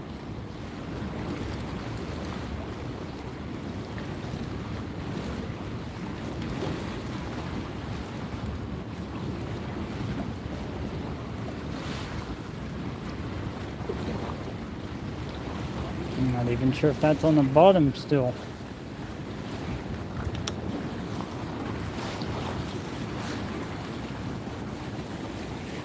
Yep. Oh yeah, this is definitely a good place, Adam. You know I've caught some nice sized fish from here.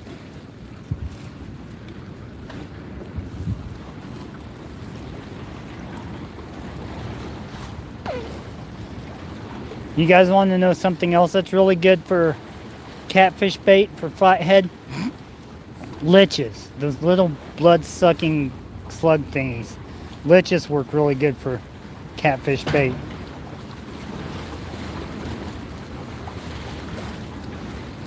On the other side,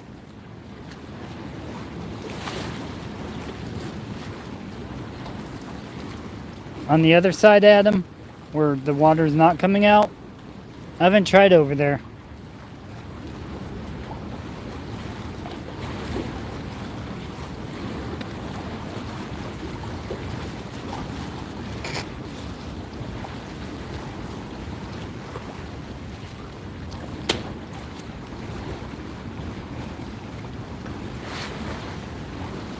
Oh.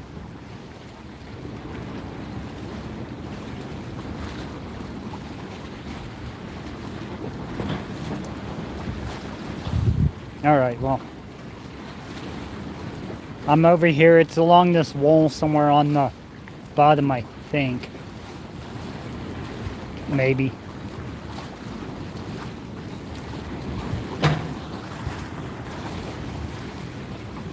I've never been to the swamps.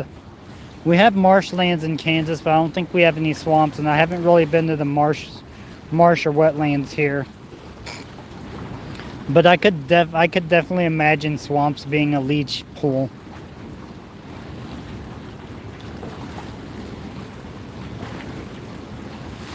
I think most of the ones we end up getting here and using for bait are grass leeches, so they don't suck blood.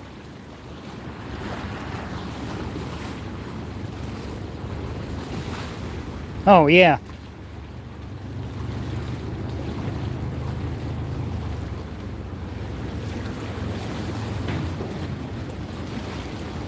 Yeah, unfortunately the line doesn't stay where you put it there, Adam.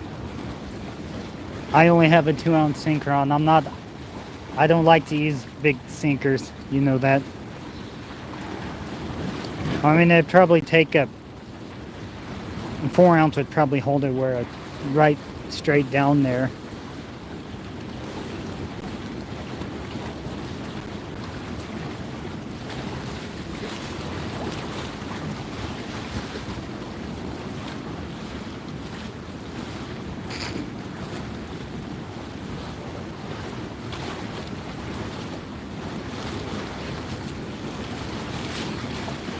And this reel, I wouldn't attempt to try and flip it up underneath the tube because I'd be asking for bird nest issues, and we don't want that.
with as long as I've had those carpets on there, the only thing that should hit it would be a gar. Gar, channel cat, or blue cat would be most likely to hit it.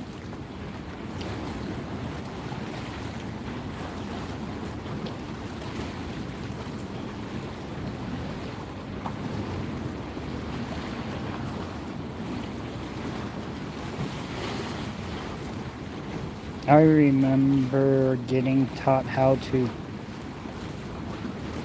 process fish. It was amusing since they were so slippery. Yeah, fish definitely are slippery.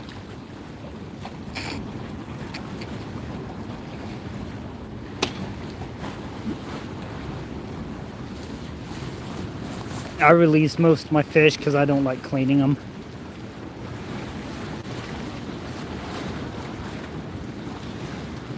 That and I'd rather catch them when they get bigger, especially catfish.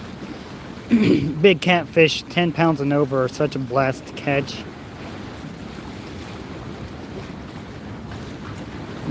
Lazy. Yeah. Nah. I believe in slot fishing, which means that I'll keep fish between certain poundages, certain sizes, and I always release the small ones. If they're not at least 16 inches, I'll throw it back. And if it's 10 pounds, over 10 pounds, I'll definitely throw it back. On a channel cat and stuff, I like to keep them about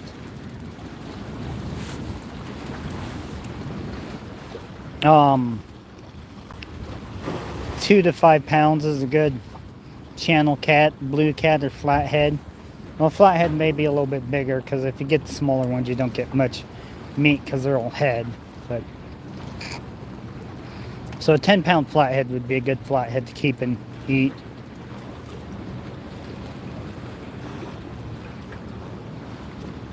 And if I catch any walleye or saugeye in this area, I can keep whatever. They don't have a length limit anymore. They don't have a krill length.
Oh, I guess I lost service there for a second.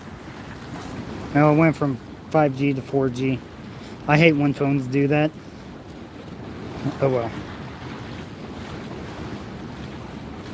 I've never eaten iguana or python. I definitely would try it if somebody cooked it up for me, but I don't think I'd go out to try and catch them to eat them. And yeah, I'd like to fish Florida too. They have peacock bass there. They're not indigenous to Florida, but they ended up, somebody brought them there. And peacock bass look like they'd be really fun to catch.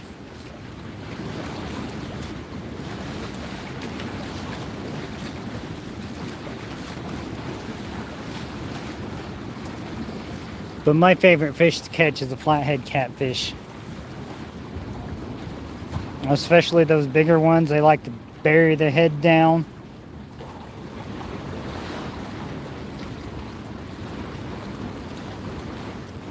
I haven't heard of anybody eating the peacock bass, but I've heard people like iguana and python, so that's cool. And iguanas and pythons are invasive species in Florida, so it would be a good idea to eliminate as much of them as possible, kind of like They have snakeheads too. We don't have snakeheads here yet. And snakehead's another fish that if you catch here in the States, you're not supposed to let it go alive.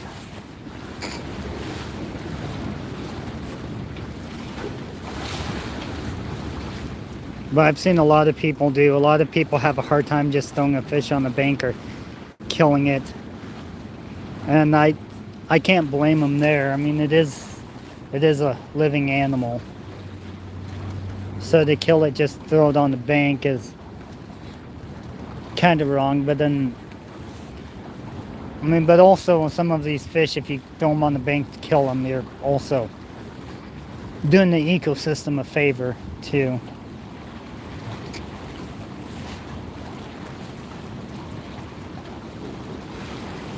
Because we have some delicately balanced ecosystems here in the world. And invasive species can mess everything up. Yeah, definitely it'd be feeding the wildlife. And carp, they're not indigenous to Kansas. So they're also kind of invasive species.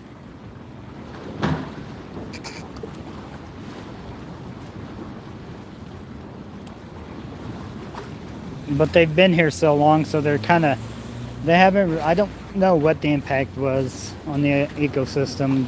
I mean, they do compete for food for other fish. But they're not as bad as the Asian carp. The Asian carp definitely are bad news, which luckily I haven't seen any here, or caught any.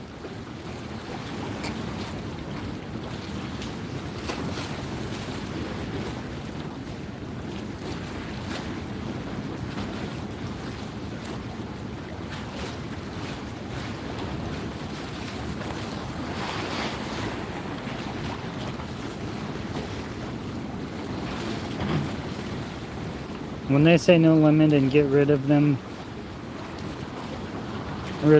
take them out. Yeah, definitely. Really, the only thing here in Kansas that they say that if you catch not to throw back in the water is Asian carp.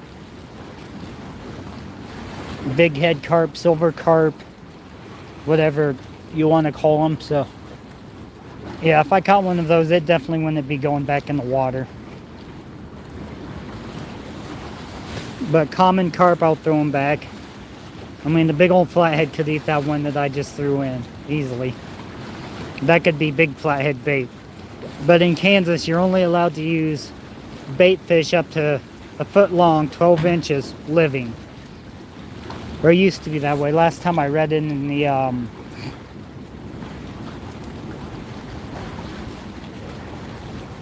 the fishing rule book.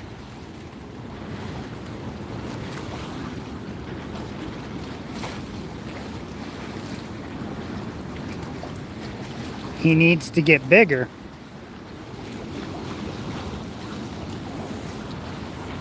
The fish that I'm catching? Yeah, they definitely need to get bigger. I need to catch an 88-pound blue cat or something.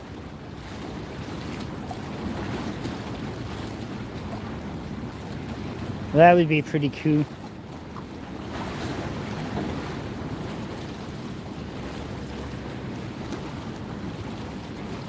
Oh, the 10-pounder I threw back, yeah.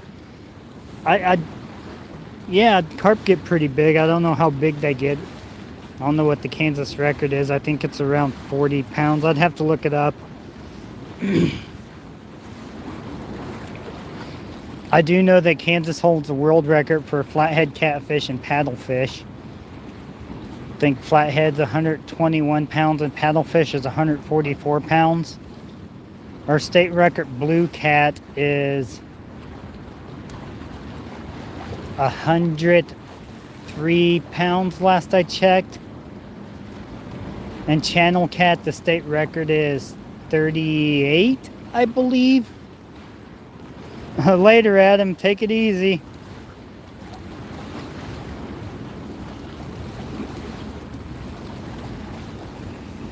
Next video, how I caught a giant fish.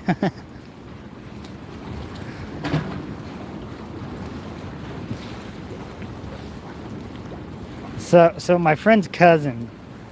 This isn't exactly a PG story, but it's not too many people here, and I'll try and keep it as PG as I can. But my friend Bruce, his cousin, comes down every once in a while, and I'm his role model when it comes to fishing. So he asked me, "How do you catch all those big fish?" So I say, I zip my pants down and whoop it out and go, "Helicopter, helicopter, helicopter," and all the fish come running. He started laughing. Actually, everybody out camping started laughing. It was pretty funny.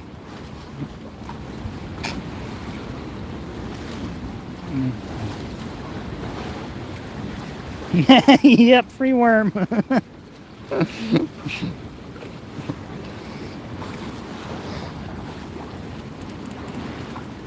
Click, click, click. Is that the... I am getting a click, click, click. Can you hear that? What is my battery life at? 49%. Okay, I can stay here a little longer, I reckon.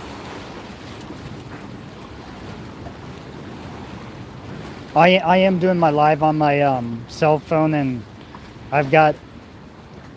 In my last live feed, you saw my noodle, but make it could be dangerous.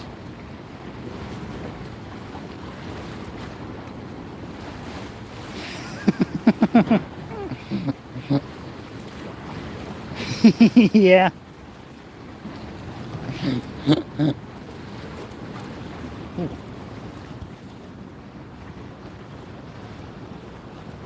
Click, click, click, click, click, click. Come on, run with it hard, run with it hard. I do have an A-Dot Gamakatsu octopus circle hook on my line.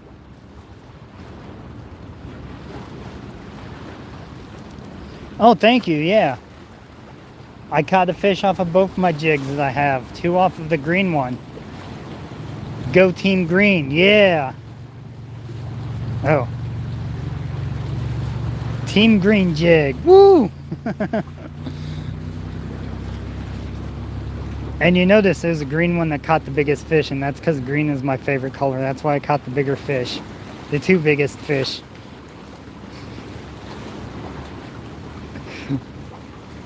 And green's your favorite color now, too.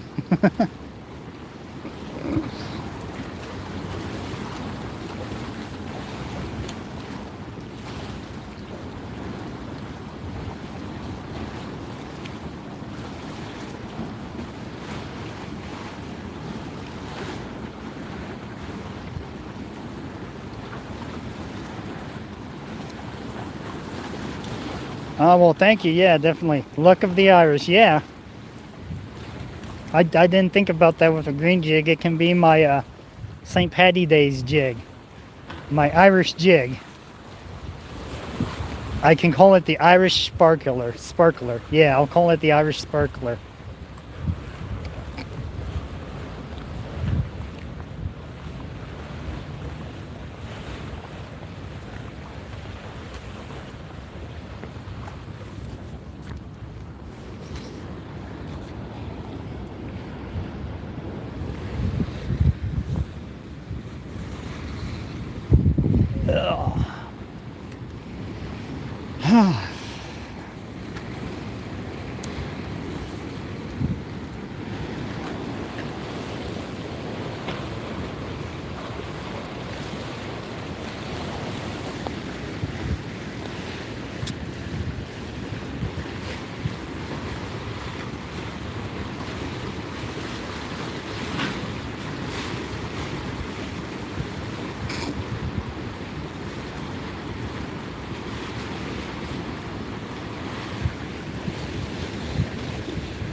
One of the disadvantages about braid is sometimes it does get caught up inside itself and it sticks on casting. So, but obviously the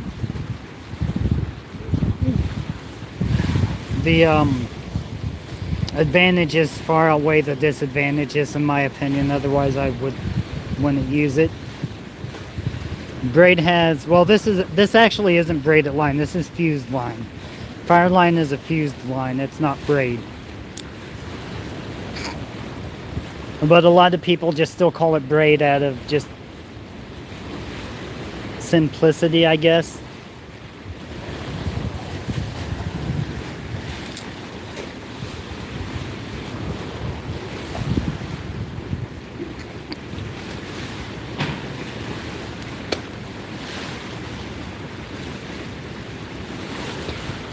Ooh. Well, that was something. Well, that was something. It let go. That felt big. That felt bigger than that other one I caught that I released.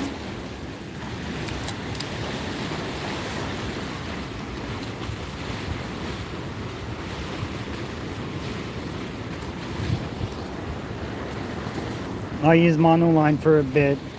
Sadly, they were terrible when they got stuck to a branch. Yeah. I use monofilament for leaders now. Because it seems like using monofilament, it's a little bit stiffer line than braid. And I used to use braid for leaders, but I've noticed my line would keep getting kind of twisted and weird twisted from the leader around the main line. So I switched to monofilament. Actually, Berkeley Big Game, I think, is what I have. High vis green. I mean, the color doesn't really matter as a leader. Catfish don't care because they primarily hunt by scent.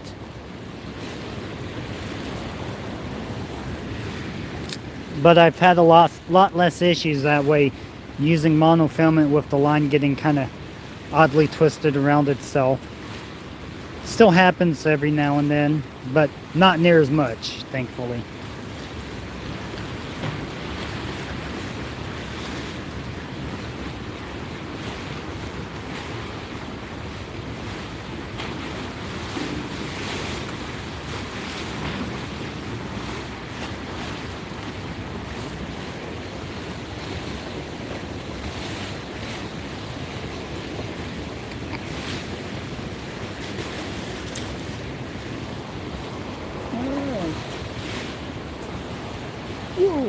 Ooh, right up underneath there. That was a good cast.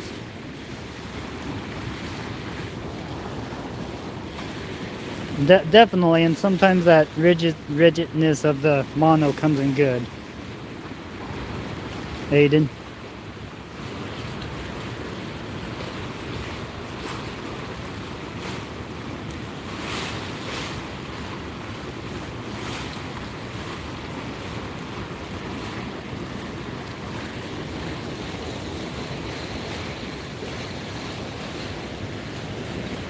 And you'll be seeing me trying to set my hook a lot here, just because, like I said, it's springtime, and sometimes if you think it's just the leaf running across your line or a stick or something, or the current in this situation, set the hook, because the fish kind of have bite slow this time of year in the early springtime with it being cold.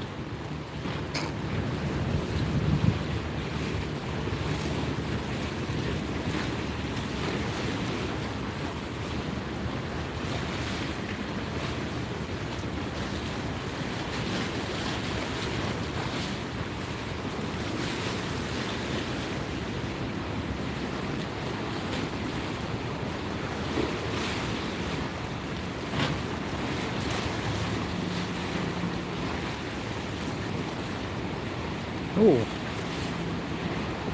that was something.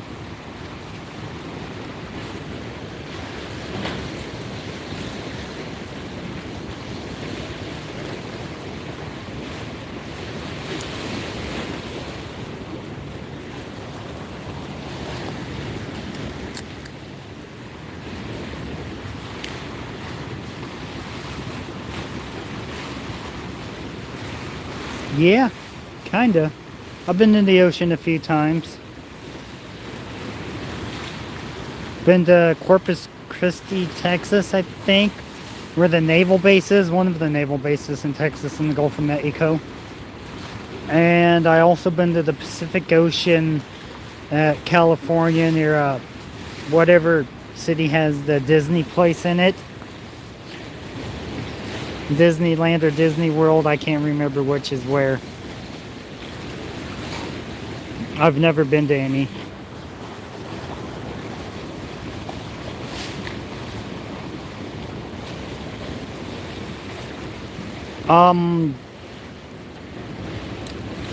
The only time I've been on a boat that was in the ocean is in a bay area, and it was on one of those ferry boats that ferries vehicles and stuff across the bay in California. And it was relatively calm. I didn't get seasick, and I've never been seasick on my kayak. In fact, I went kayaking one time and during a full moon, and it was super windy, and out at Milford, which is the biggest reservoir in Kansas, and with my friend Hefe and I, we were ramping the waves in our kayaks. It's probably really dangerous. And I didn't get seasick there. It was real fun though, really fun.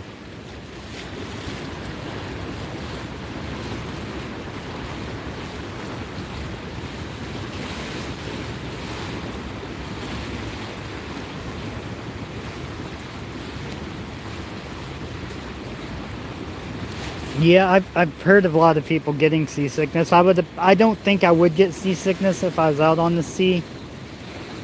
But then again, I can't honestly say yes or no on that without going out on a boat on sea.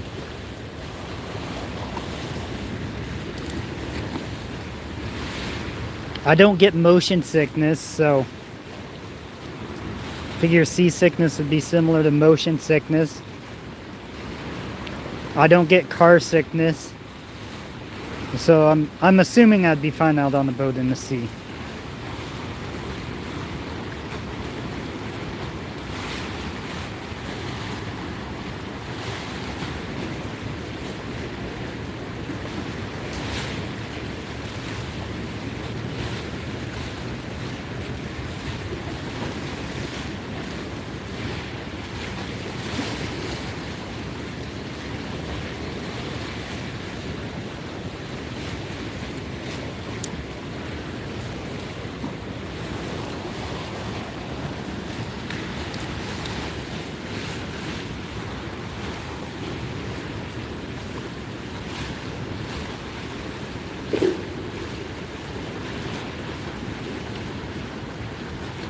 That was a loud popping sound that came from under there.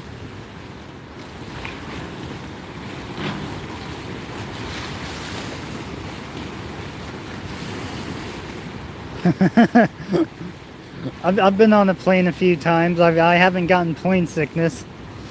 But yeah, Final Destination, I've seen those movies. I like them. They were pretty cool. It's been a minute since I've seen them. My favorite scene in the Final Destination movies was the pop was a giant fish burping. Yeah, we'll go with that. I like that. But anyways, the Final Destination movie, my favorite scene, I can't remember which Final Destination it was. What is one that kid was walking underneath that big piece of glass and it broke off and like smushed the kid right in front of his mom?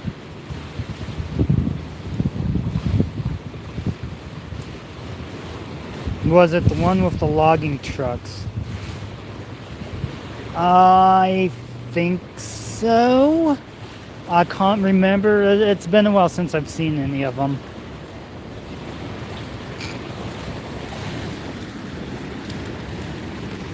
Definitely an interesting movie, though.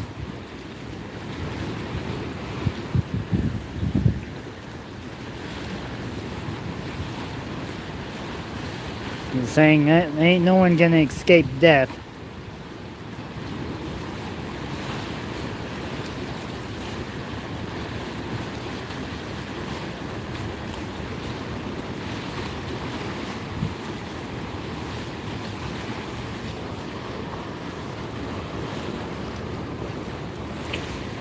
We don't have logging trucks here in Kansas, but we do have big semis and stuff a lot that roll through, and I try to, if I have to pass them, I go past them as quick as possible. And it annoys me when they got these people and they'll like ride forever and just keep the same pace of a semi, like never pass it, or take 5 years to pass it. I'm like, come on people, get past the semi so I'm not behind the semi and I can get on my way. So I don't want to be beside or on the side of a semi if in case it decides to go bloop over.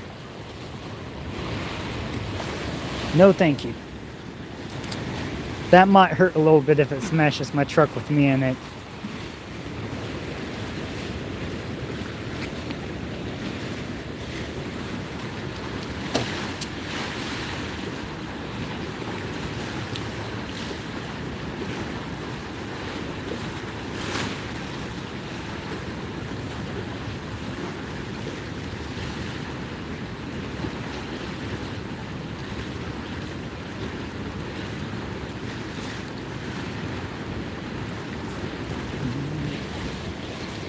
Oh, my rod went off.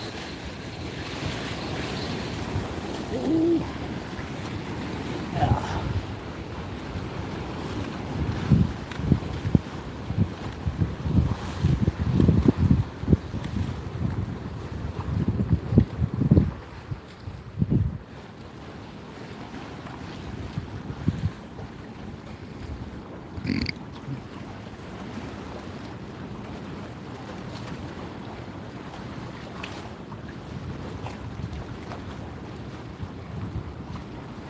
Maybe my rod didn't go off.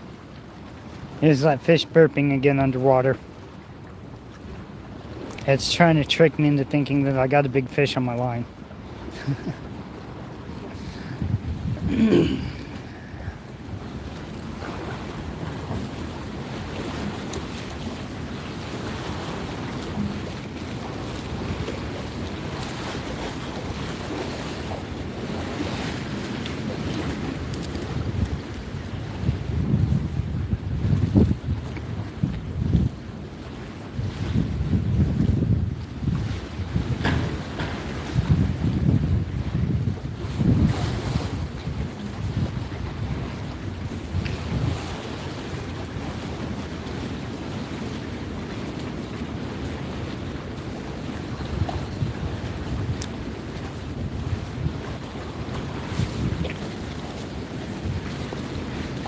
Oh, that didn't go very good.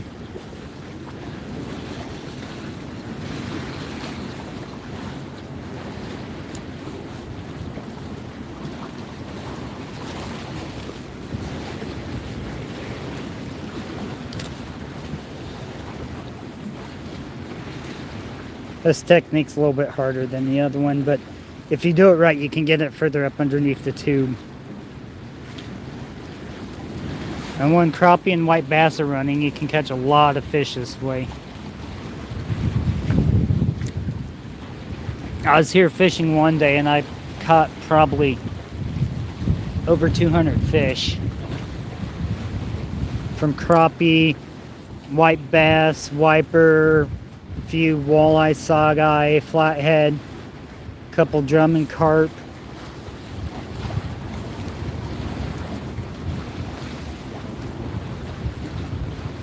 So when they're running good and biting good in this area, you can definitely tear them up from underneath the tube.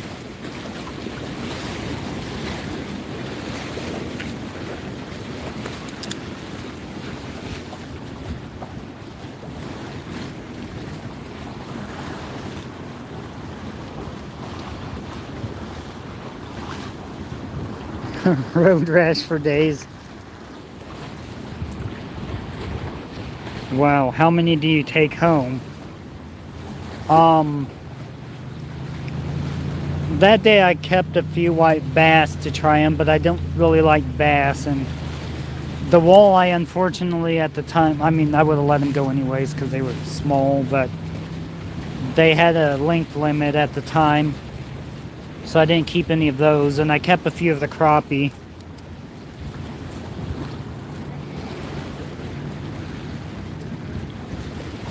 I keep a few crappie a year, maybe 1 or 2 channel cats a year, and walleye, if I can catch them, I'll keep those, but I don't catch too many walleye. However, these 2 jigs are pretty good for color choice and option to catch walleye if they were in here.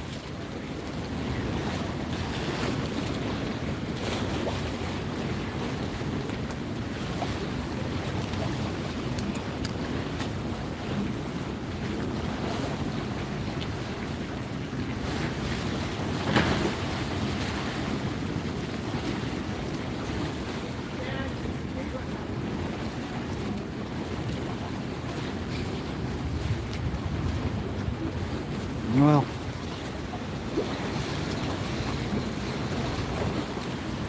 that rod's not getting bites. I'm going to come flip back over here where I was getting bites.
Yeah, there's a few people fishing where I'm at.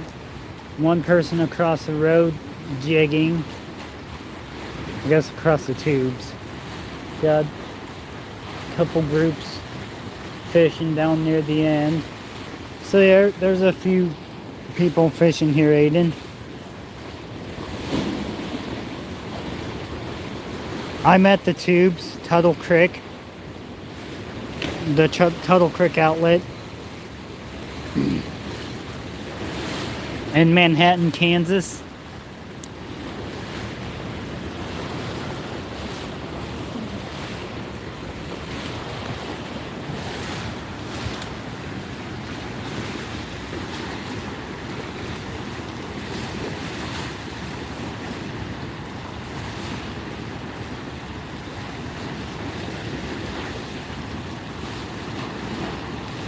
Kind of surprised there ain't nothing gone off those carp guts yet.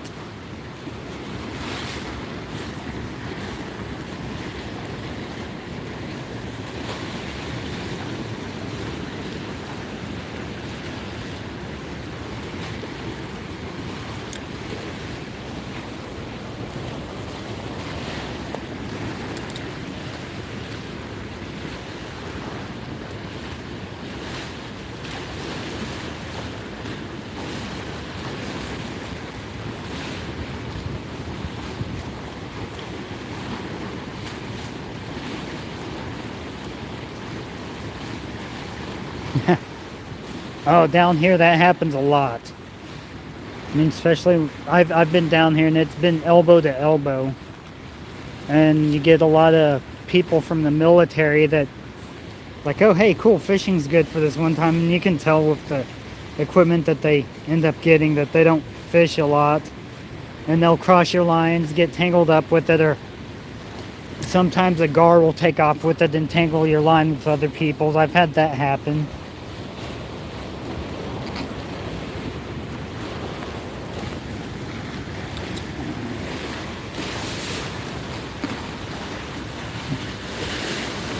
It is kind of annoying when you do get your lines tangled with other lines, but fishing at a place like this, it's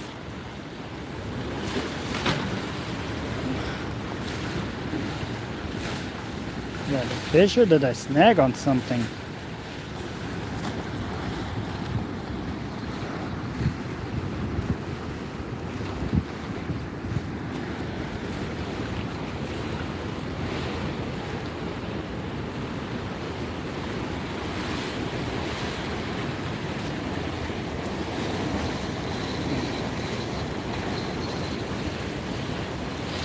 Interesting, I snagged on something.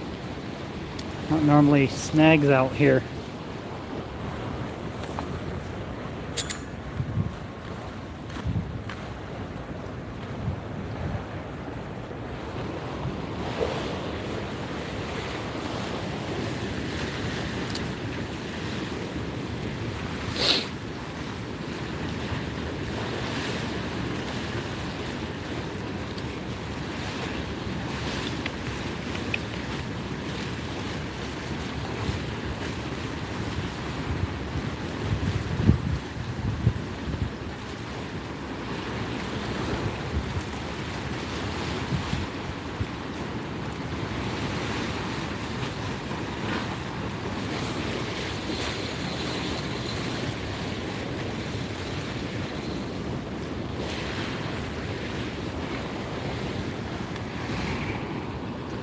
Yeah, these Supremes, they're really smooth reels. I like it a lot. But then again, it's borderline not being a budget reel anymore, depending on how much you're willing to spend.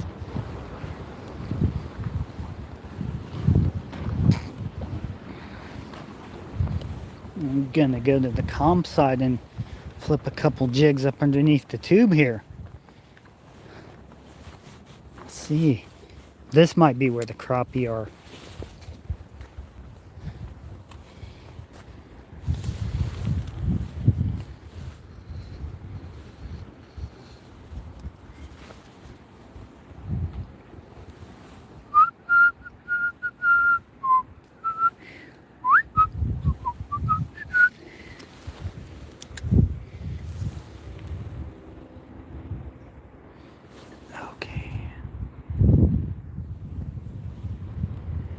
I imagine catching the same fish on two lines. I've seen that happen before. And anything that is 200 plus isn't budget. Okay, yeah. But then again, that probably depends on how much money you're making too. Budget for me is probably like up to 100 and under. Although I do have rods and reels that's definitely more than that.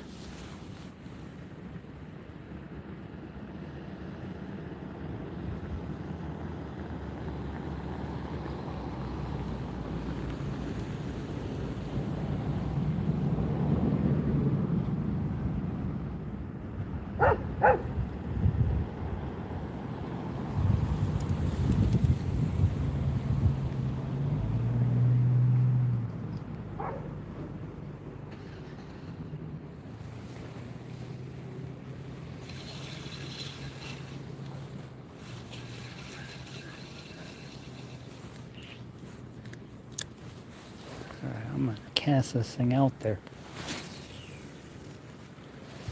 And it got stuck.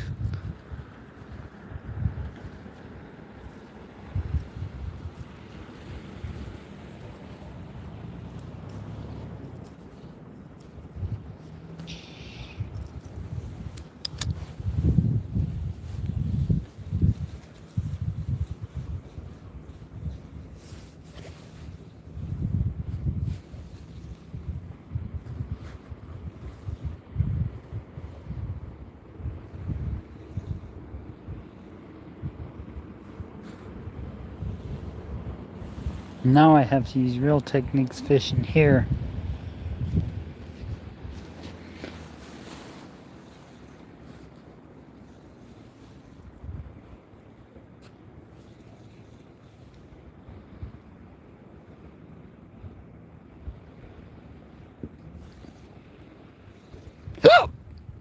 Oh, too much whiskey again.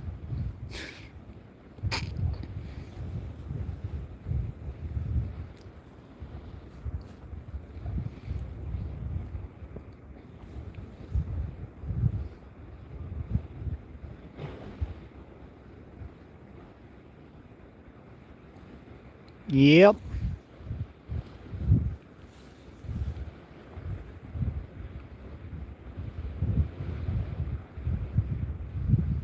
A flash of whiskey. Flask. I've been wanting to get a flask. I mean, I don't really drink that much, but I do like whiskey. And I do kind of want a flask. I'd get a stainless steel one. If I did get one.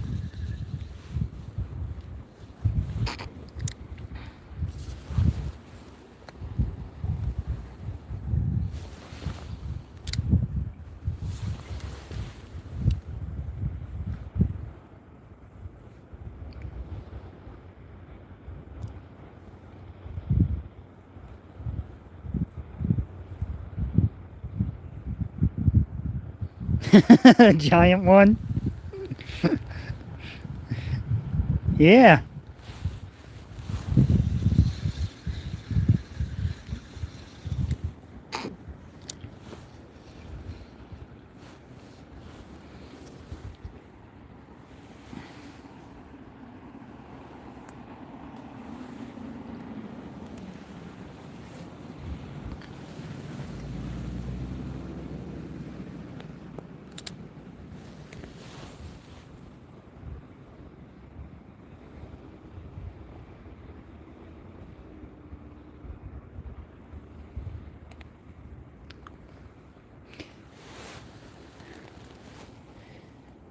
I'd probably have better luck having minnows on a bobber flipping under here.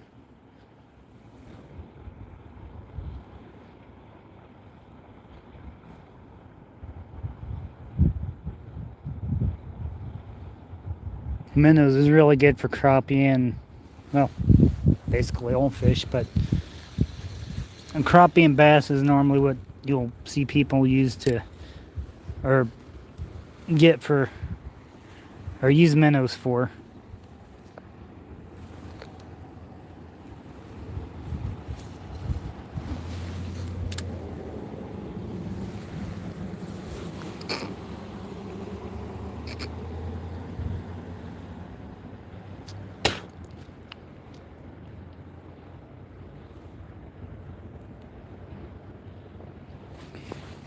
This side is where I caught that big largemouth when I was flathead fishing off of my ugly stick tiger. That's from 1999.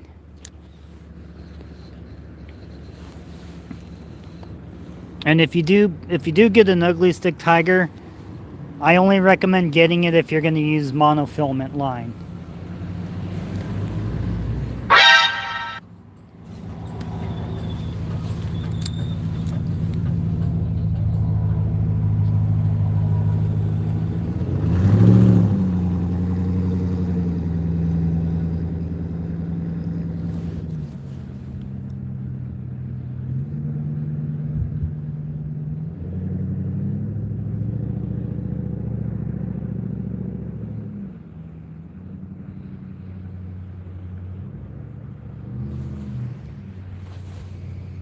Minnow fishing is definitely fun. I agree with you, Aiden.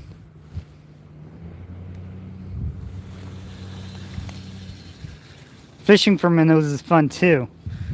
Light tackle with flies. I actually caught a red shiner, and it was about 2 inches long, out of a creek off of a fly. Smallest fish I ever caught. It's actually one of my most awesome catches, to be honest with you. Catching a minnow that size, that's pretty freaking cool. I used it for bait, but I didn't catch anything. But it was still awesome to catch a little minnow for bait, or just to catch a minnow, period, off of rod and reel.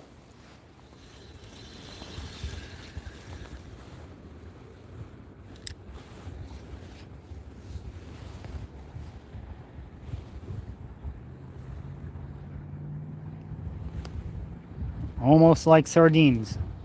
I eat sardines in cans. I like sardines.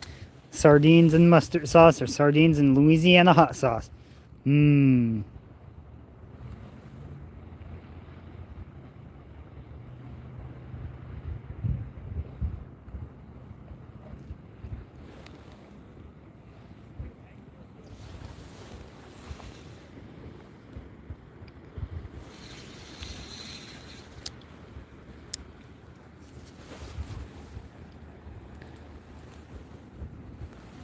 Kind of hoping maybe a crappie or something's over here in this calmer water.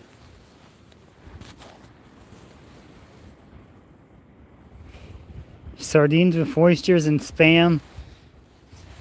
I don't really like Spam too much. I've tried it a few times. I have a friend that loves that stuff, but he's kind of the type of person, if you put food in front of him, he'll probably eat it no matter what it is.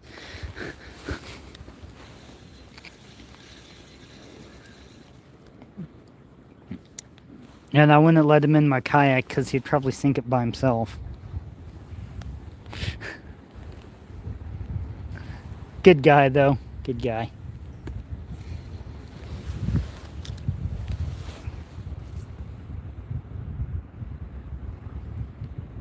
Eat first, ask questions later.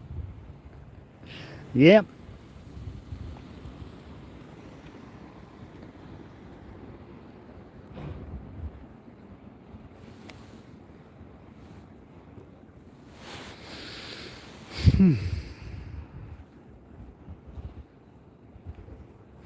We had a restaurant in town that it was called a Taco Hut.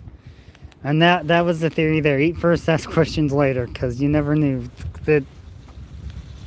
I don't know for sure, but I've heard from a lot of people that they were selling cat meat.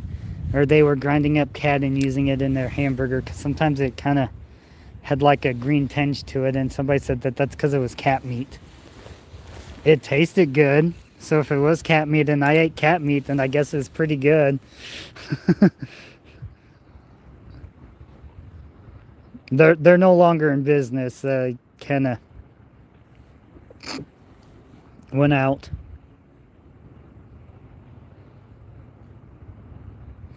Now there's a Redina's where Taco Hut used to be. Wilson used to have a place called Taco Casa, and they were really good. I really liked their food, but they went out of business too.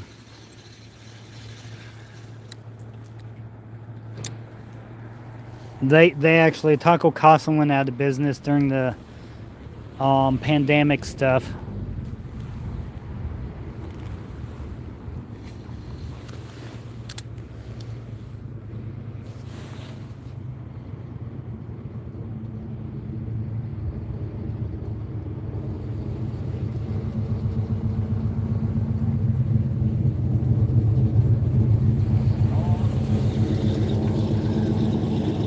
Oh, cool. It's Paul. I haven't seen Paul for a while. He used to work at the K-State. He retired and went on to a different job.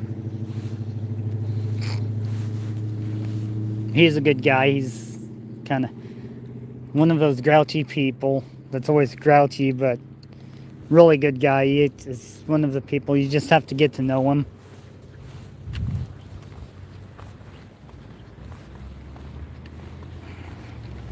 Okay.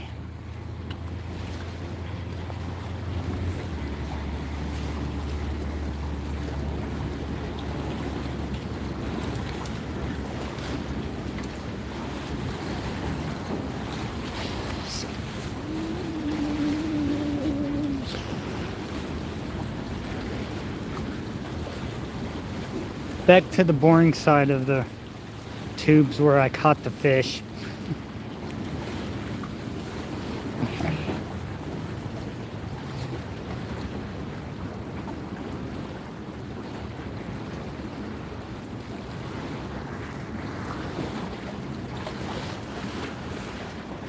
Cool, yeah. He's definitely one of those people. I mean, if you get on his bad side and if he don't like you, he's not gonna like you. But him and I've always got along. Sometimes I can't tell if he's in a good mood, joking mood, or whatnot. But great person, really.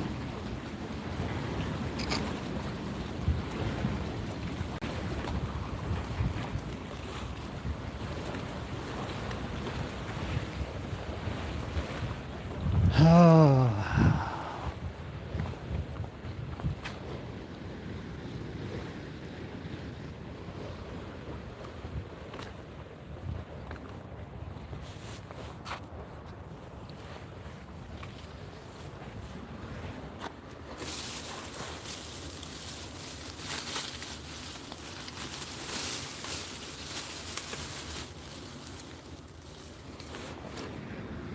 I got a stick shift, everyone.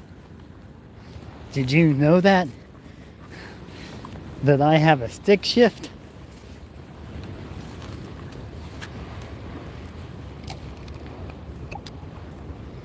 How many of y'all here know how to drive a stick shift? Manual transmission, 5 on the floor. I think I want to trade it in for a 3 on the tree. That way no one will be able to steal my truck then. Awesome. Have you ever driven a 3 on the tree, Aiden? Do you know what a 3 on the tree is?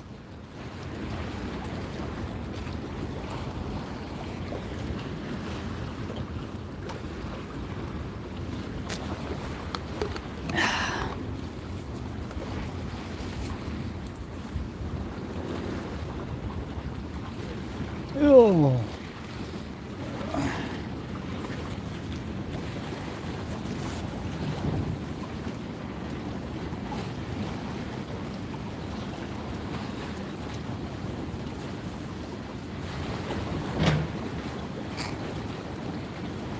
Yep, 3 on the tree is it's interesting to drive. I haven't drove like a full-size vehicle that's a 3 on the tree, but we used to have these Cushman scooters, golf cart things at work. We got rid of the Cushmans because they were from the 60s and 70s and getting old, but there was a couple of them that we had that had a 3 on the tree on it. And it was definitely interesting. They were fun to drive. They were 3-wheel, they had 3 wheels. 2 in the back and 1 in the front. And turn on a dime, and to my knowledge, no one up there flipped them, but they were pretty fun to drive.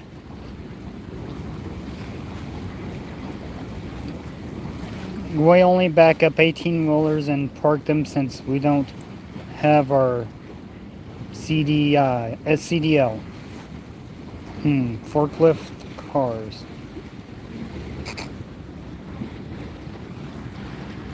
I've never driven an 18-wheeler, Aiden. I've driven the big U-Haul trucks, the like 26-foot U-Haul trucks through really super tight parking lots.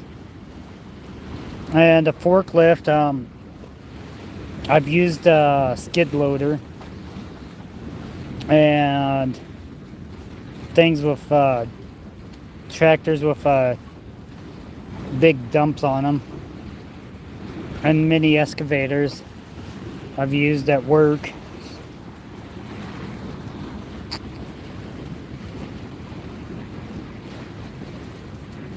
Forklifts are 18-wheelers. I imagine they both would be fun.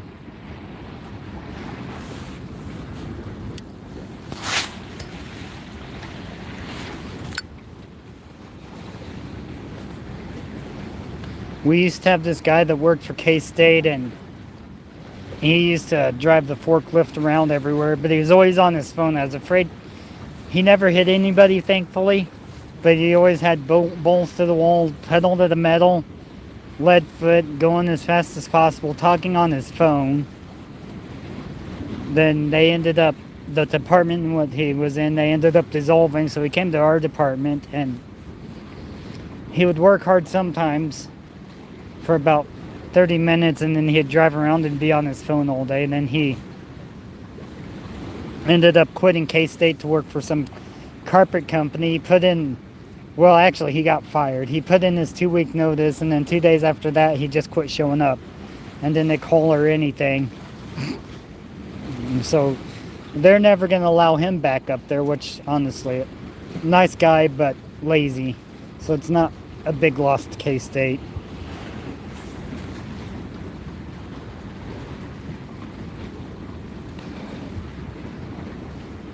I wish the best of luck to him, though. I hope that his new job works out for him.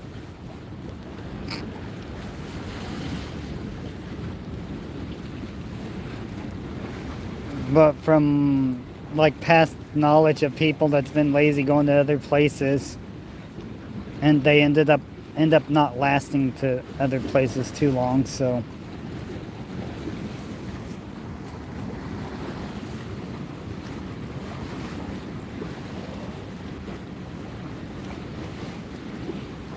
and this guy, since he kind of left at bad terms, definitely won't be coming back to K-State, so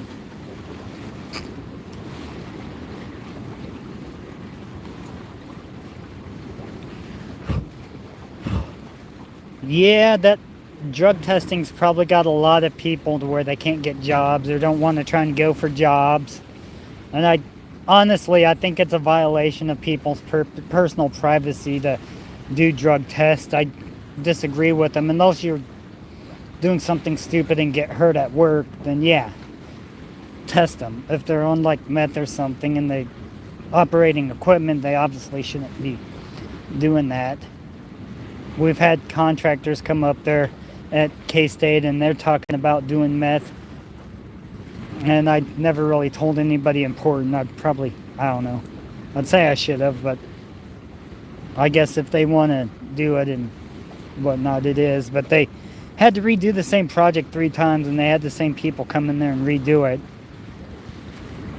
And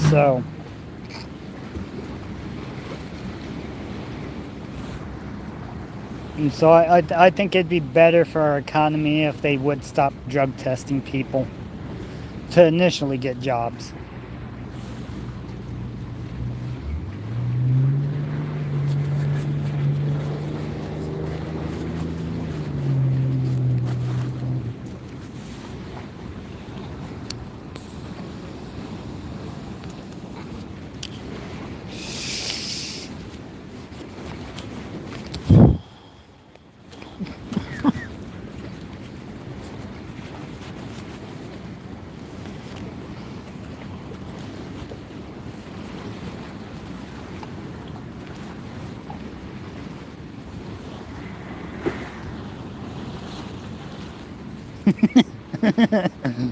If you're not on some kind of drug and you work construction, then you're some kind of unicorn.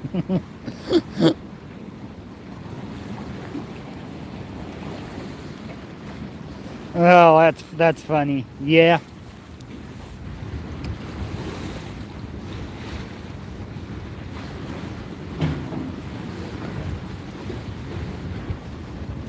I mean, as long as they're doing what they can handle, it's making so it's not unsafe for them to do the job, then I honestly don't care what they're doing.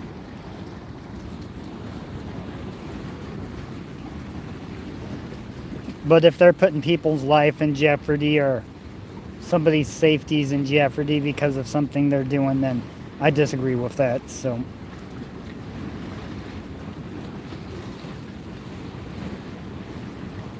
I don't work construction to say. I dig ditches. I repair and maintain the irrigation on campus. And so it's a lot of manual physical labor, and sometimes I partake in 420 activities to kill the pain.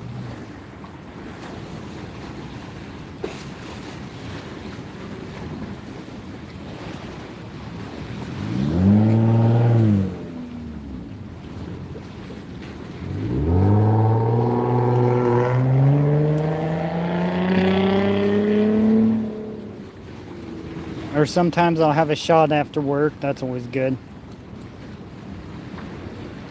My grandpa would tell me stories of how people would do coke back in his day during construction in Florida. Yeah, I wouldn't doubt it. Coke was pretty popular. I mean, I guess it's still pretty common and popular if you got money for it. And I've heard from a lot of people that if you do it in moderations, that it's not all that bad. I mean, I wouldn't do it personally, but to each their own. I'm not gonna say somebody is a bad person just because they do coke, but if they do me wrong, then I'm gonna say they're a bad person. If they do a lot of other people wrong, then yeah, but just because somebody does drugs doesn't make them bad. I've known quite a few people that's done lots of different drugs, and they were pretty cool people.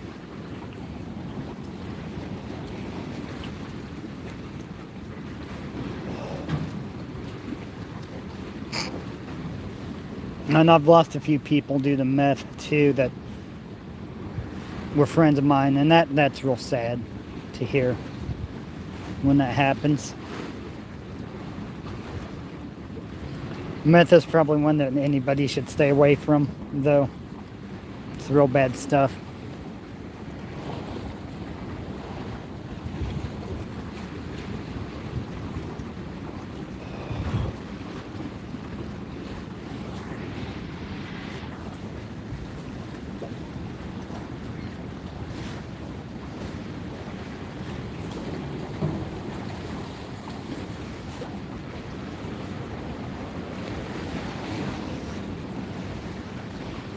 Almost 3 hours for a live feed. Cool.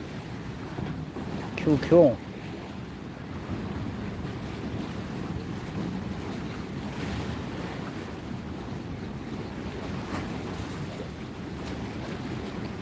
Yeah, I've seen it destroy lots of people's lives.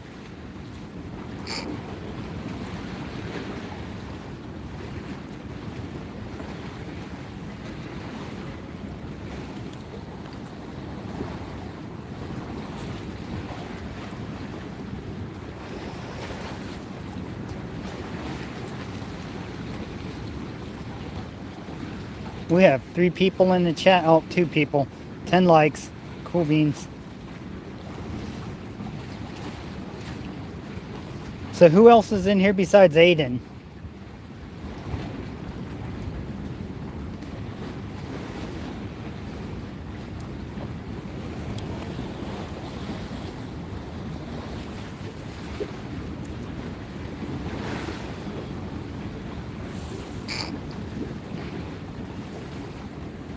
Oh, we have the goals starting to come in.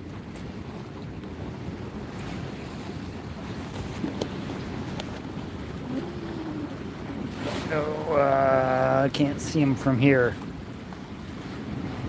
But they're at the end of the concrete.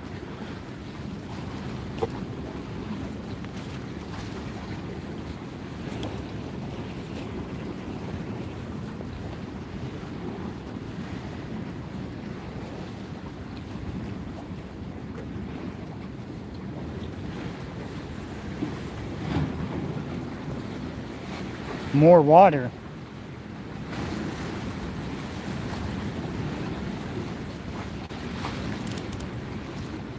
Click, click, click. This is a nice click.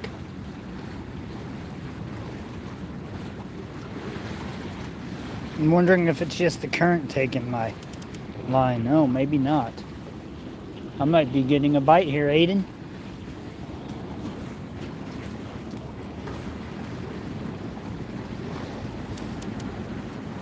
I know we want it to be a big one, right? We want this to be the $1 million size fish with bionic man powers.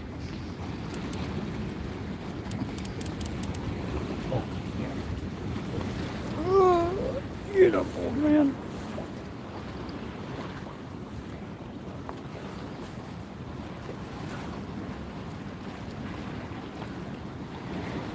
Click, click, click, click, click, click. Come on.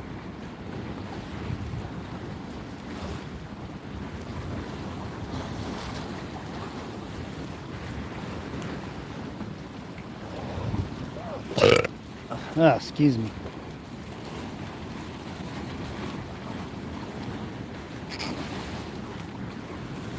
Run with it, son. Run with it, son. Come on, Fishky. Run with it. Run. Run, Forrest. Run, Forrest. Fish, run.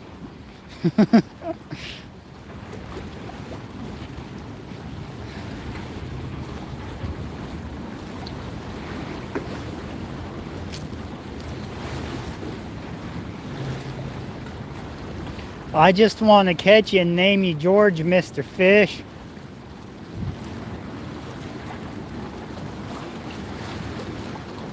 George Hiccup the Third. That's what I'm going to name you if I catch you.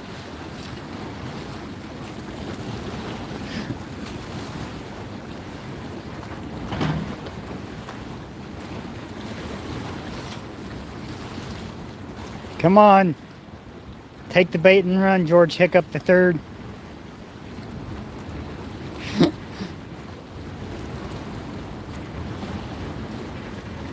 Turn them into a Walmart singing fish. I remember those bass. I think my dad has one, or had one. I'm sure he probably still has it somewhere around. Those are pretty cool. Do they still make those singing fish? The little talking bass fish or whatever they were called.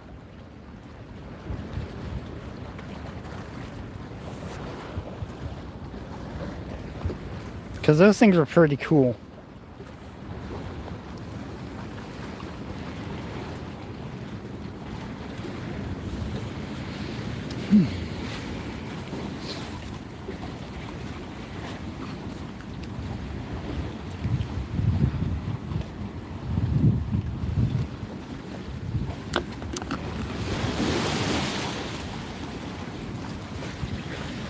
Yeah, maybe there ain't no fish running with it.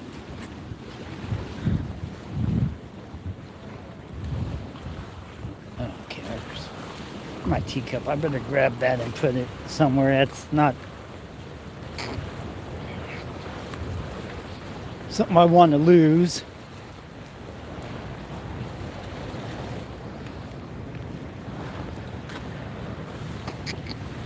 So I was doing research on this cup company, H2Go, and they make custom cups for you, which is pretty cool. I'm thinking if I ever get enough subscribers to my channels, I'm going to make teacups.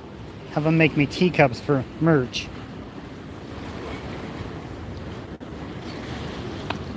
I mean, really, this is a real good cup. I definitely recommend it if you have a place that has them.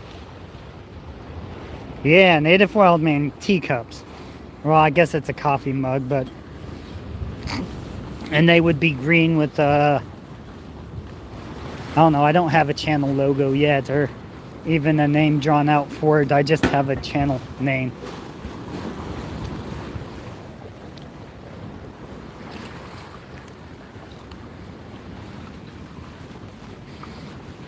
I kind of want to try and maybe hand draw a catfish wearing a cowboy hat, holding a knife, cutting fishing line for my channel thing. With a green flathead catfish. Well, if the cup is green, I don't think I can make the flathead catfish green. I'd make it black. That'd probably be cool. With red, Native Wildman in red.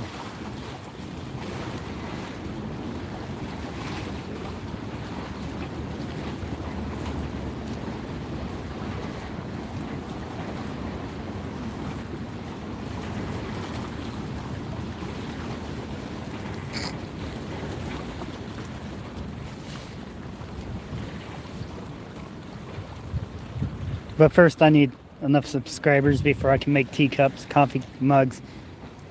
But I think that'd be cool. I haven't seen any, well, I've heard of other people having actual teacups, but not like a mug like that. So it's pretty cool that I did find that you can have them custom ordered. That's real awesome, but you end up, I think I paid $22 for this cup. 24 maybe, somewhere in there.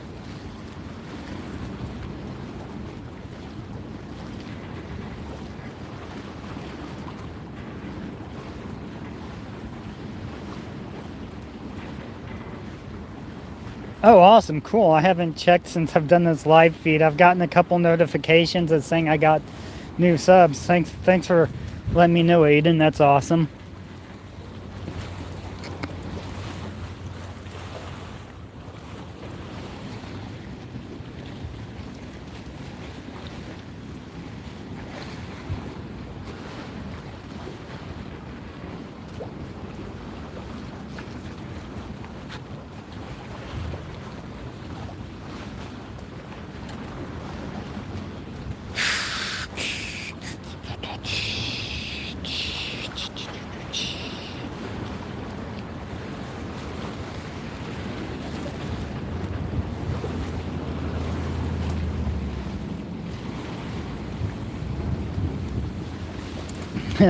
My pocket knife for today. Okay, I have my cold steel leatherneck SF on me. Well, not on me right now, but with me. It's on the bait bucket. I think I showed you that one already. Then I have my Civivi Imperium with the dark green micarta or micarta scales, Damascus blade. I'm going to be carrying this one with me for a couple weeks probably. That way I can get used to it. I didn't fillet the fish with it because I don't want to get all that grime and nasty stuff in the pivot.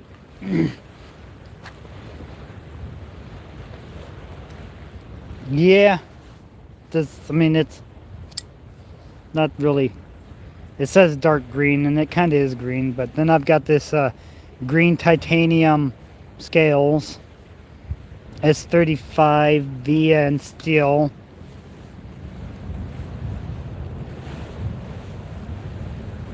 Wee knife on me. I've got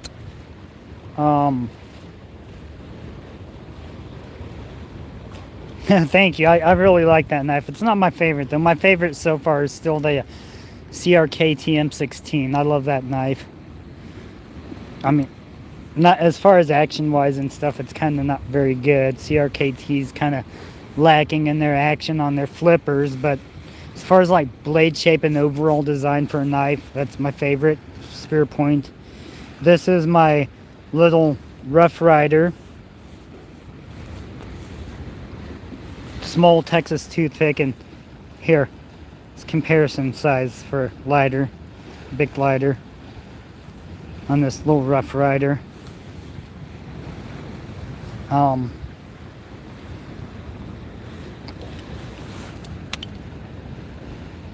The size comparison for the lighter next to my Wii.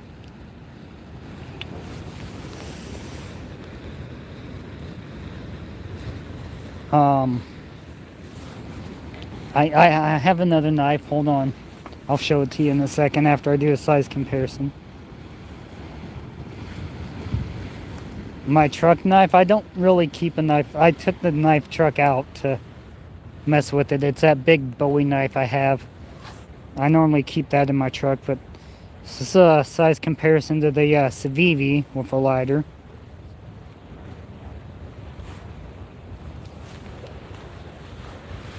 Sometimes I leave this knife in my truck though, my cold steel.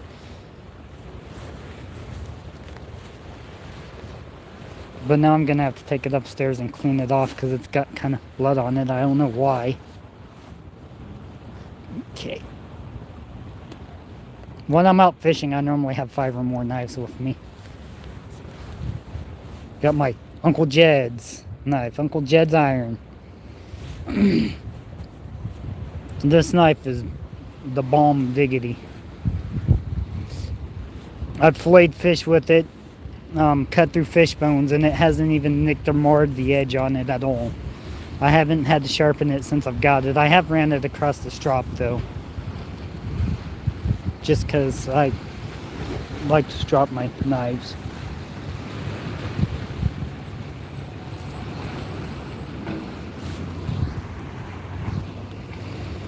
I don't have a Bark River knife yet, but I do plan on getting one, and I should get at least a small pocket knife or something that I should always keep in my truck. Maybe I should make it. Do I still have it on me? Oh, I do have another knife on me.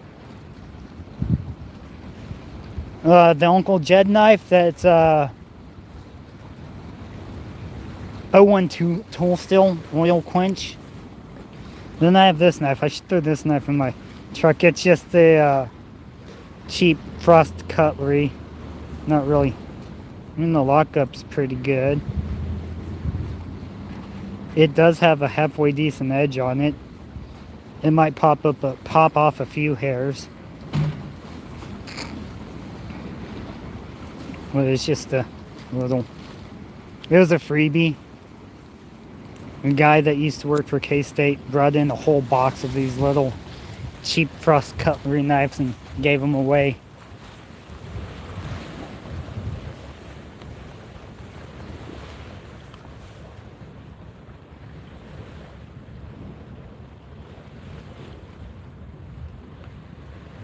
Yeah, cool. That's good. I mean, this 012 tool still on me has been pretty good knife. So put it next to my lighter fluid.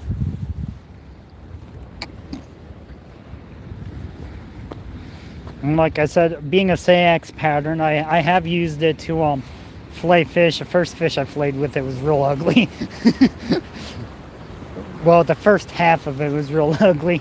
It was a catfish, channel cat, small channel, about a 4-pound channel. Yeah, I've had it rust, but I try to keep it oiled up. I use clove oil to oil it, since clove oil is food safe, or safe for consumption or whatnot. I might eventually switch to olive oil, though I don't know.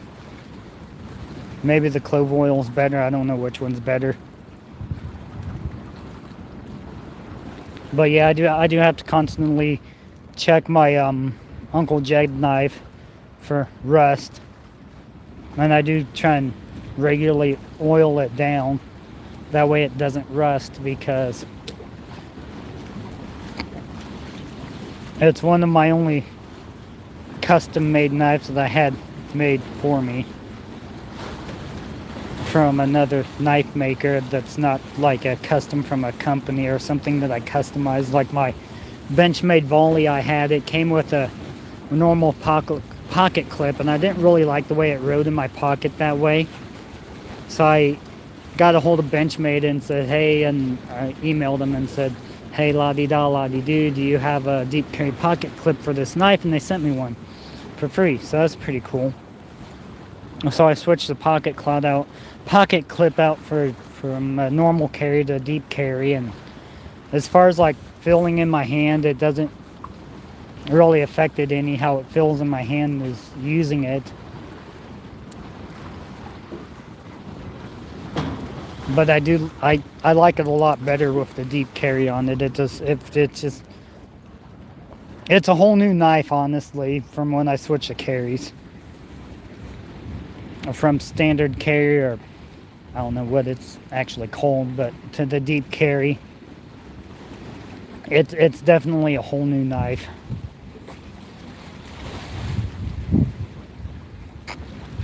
I customized my M16 knife too. I put a sharpening choil on it because it didn't come with one. And I like sharpening choil since I sharpen with stones.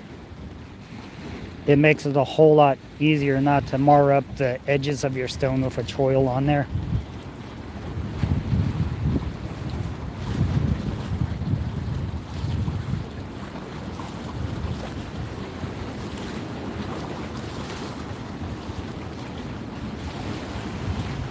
I like the Simpsons fish.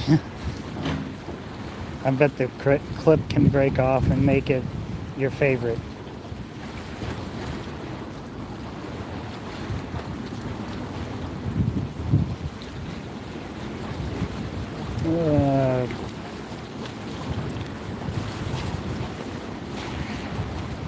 The clip break off of which one?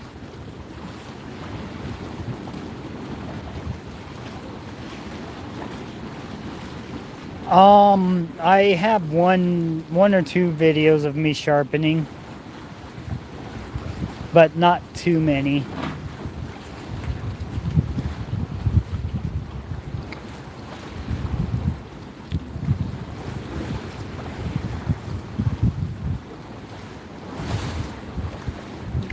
And my primary sharpening stones I use, I have a Smith's Tri-System, which has a coarse, medium, and fine. The coarse and medium on my Smiths, they're supposed to be ceramic stones, is what they claim. And I guess the fine one, it's an Arkansas stone.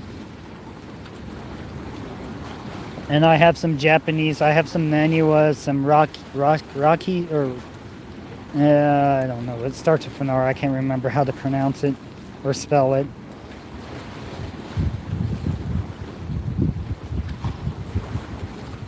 Cool. But I like the Smith stones for sharpening pocket knives. It's a perfect size stone for it. The only other ones I see that I found that look the same, maybe. Have you heard of Burr Faction guy? He's like an Oriental guy. He does like kitchen knives and stuff. It's one of the stones that he recommends.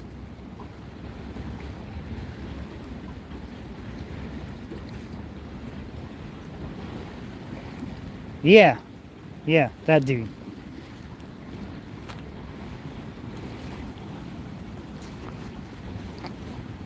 I have a Sun Tiger Japanese stone also.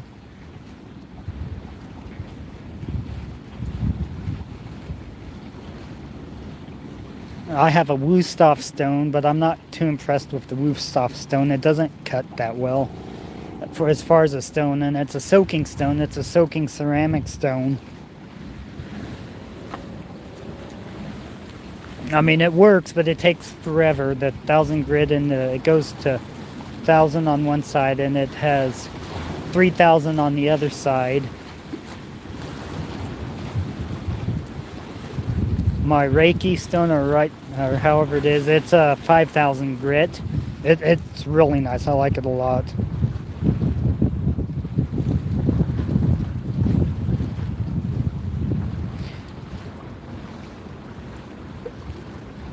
If the O1 is very hard, it won't cut it like the others.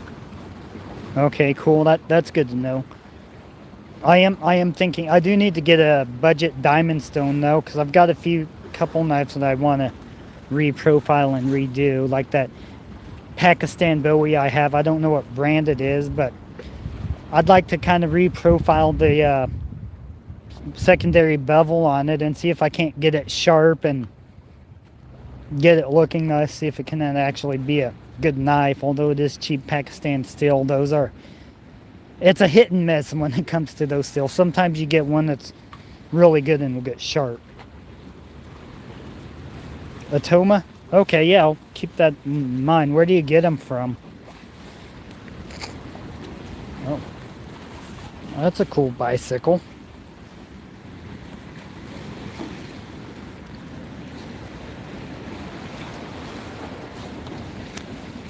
Have you heard of Sharpening Stone Supplies? And have you ever used their house stones? Or their name brand stones, or whatever, however they would call it? I don't know. Because I've noticed they make stones that's similar in size to my Smith stones. eBay? Okay, yeah. I'll have to... Atoma. That's pretty easy to remember. I'll have to remember that and look at them.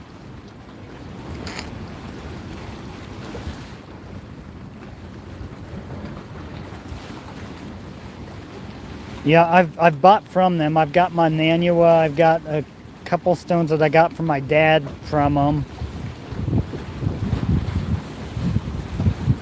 And they seem like really good stone. Well, the Nanua, of course, is a good stone. I don't have any Shaptons yet. I do eventually want to get a Shapton, possibly, but I don't sharpen knives for a business, so I guess I don't really need to have all the fancy stones that I have. I just like to have them because sometimes I like to put mirror edges on some of my blades. First blade I put a mirror edge on for working knife was my Cold Steel Counterpoint 1. I took it up to a 8,000 grit finish. It looked really nice. It cut really good, but first thing for hard use work knife that I cut with it ended up scratching that mirror polish real bad. So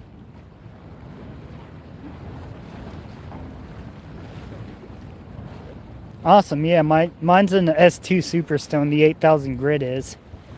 I really like the way it feels when I'm sharpening, though. It's really nice.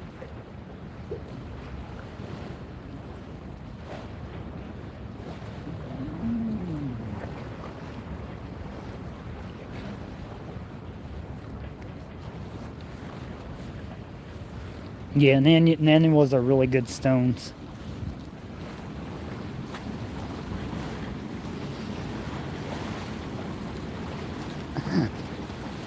Yeah, I mean, I disagree though on that. I like mirror edges on my kitchen knives. But other than that, if it's not a kitchen knife, I probably won't put a mirror edge on it. And I don't do Instagram.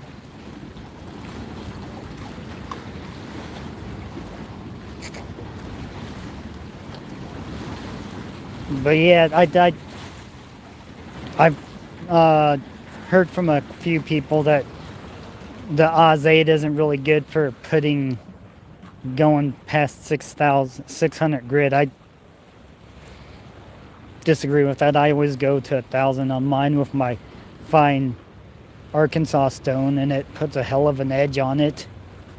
They'll last for a decent amount of time being AUS 8. I mean, AUS 8 isn't the best steel for holding an edge, and everyone knows that, but I think it's a good budget steel. And as far as like your cheaper steel, I wish people would go away, quit using 8CR MOV or 13 MOV and go to Oz 8. It's a better steel in my opinion, but depending on the finish of the stone. Okay. Yeah.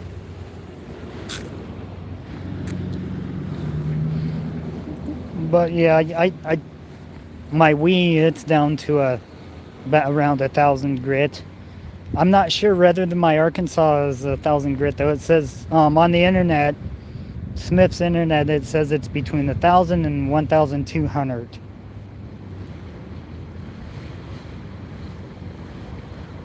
Oz 8, yeah, it's definitely tougher than 8CR. And I don't like sharpening 8CR. It doesn't feel like a real metal to me. It feels weird. I do have a CRKT graphite that's 8CR, and I do like that knife, and it does cut good, but I don't get many cuts off of it anymore without having to resharpen.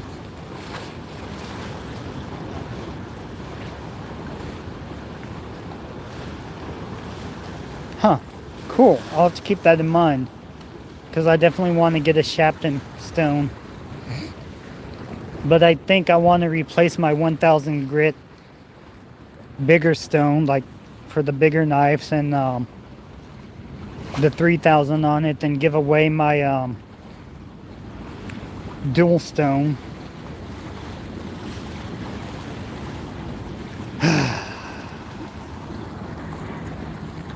All right. Kershaw.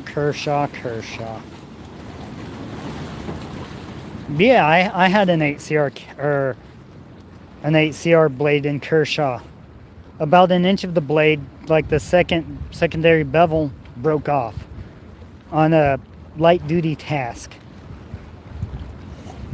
So due to that, there's a lot of Kershaw designs out there I like, but due to that one Kershaw I have having that major issue, I tend to stay away from them. I might eventually get a Kershaw again, but I don't know.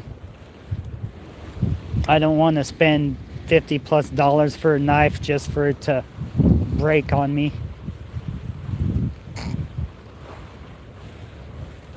And I mean, it could have just been a heat treat issue. I mean, I guess obviously it probably was a heat treat issue, but it could have just been one of those ones, you know, that I could have just got a lemon. But anyways, I gotta go. I gotta let you go. My battery is at 13%. Thanks for sticking in for so long, Aiden. That's pretty cool. I appreciate it. And everyone else that was stopped by, I appreciate your views.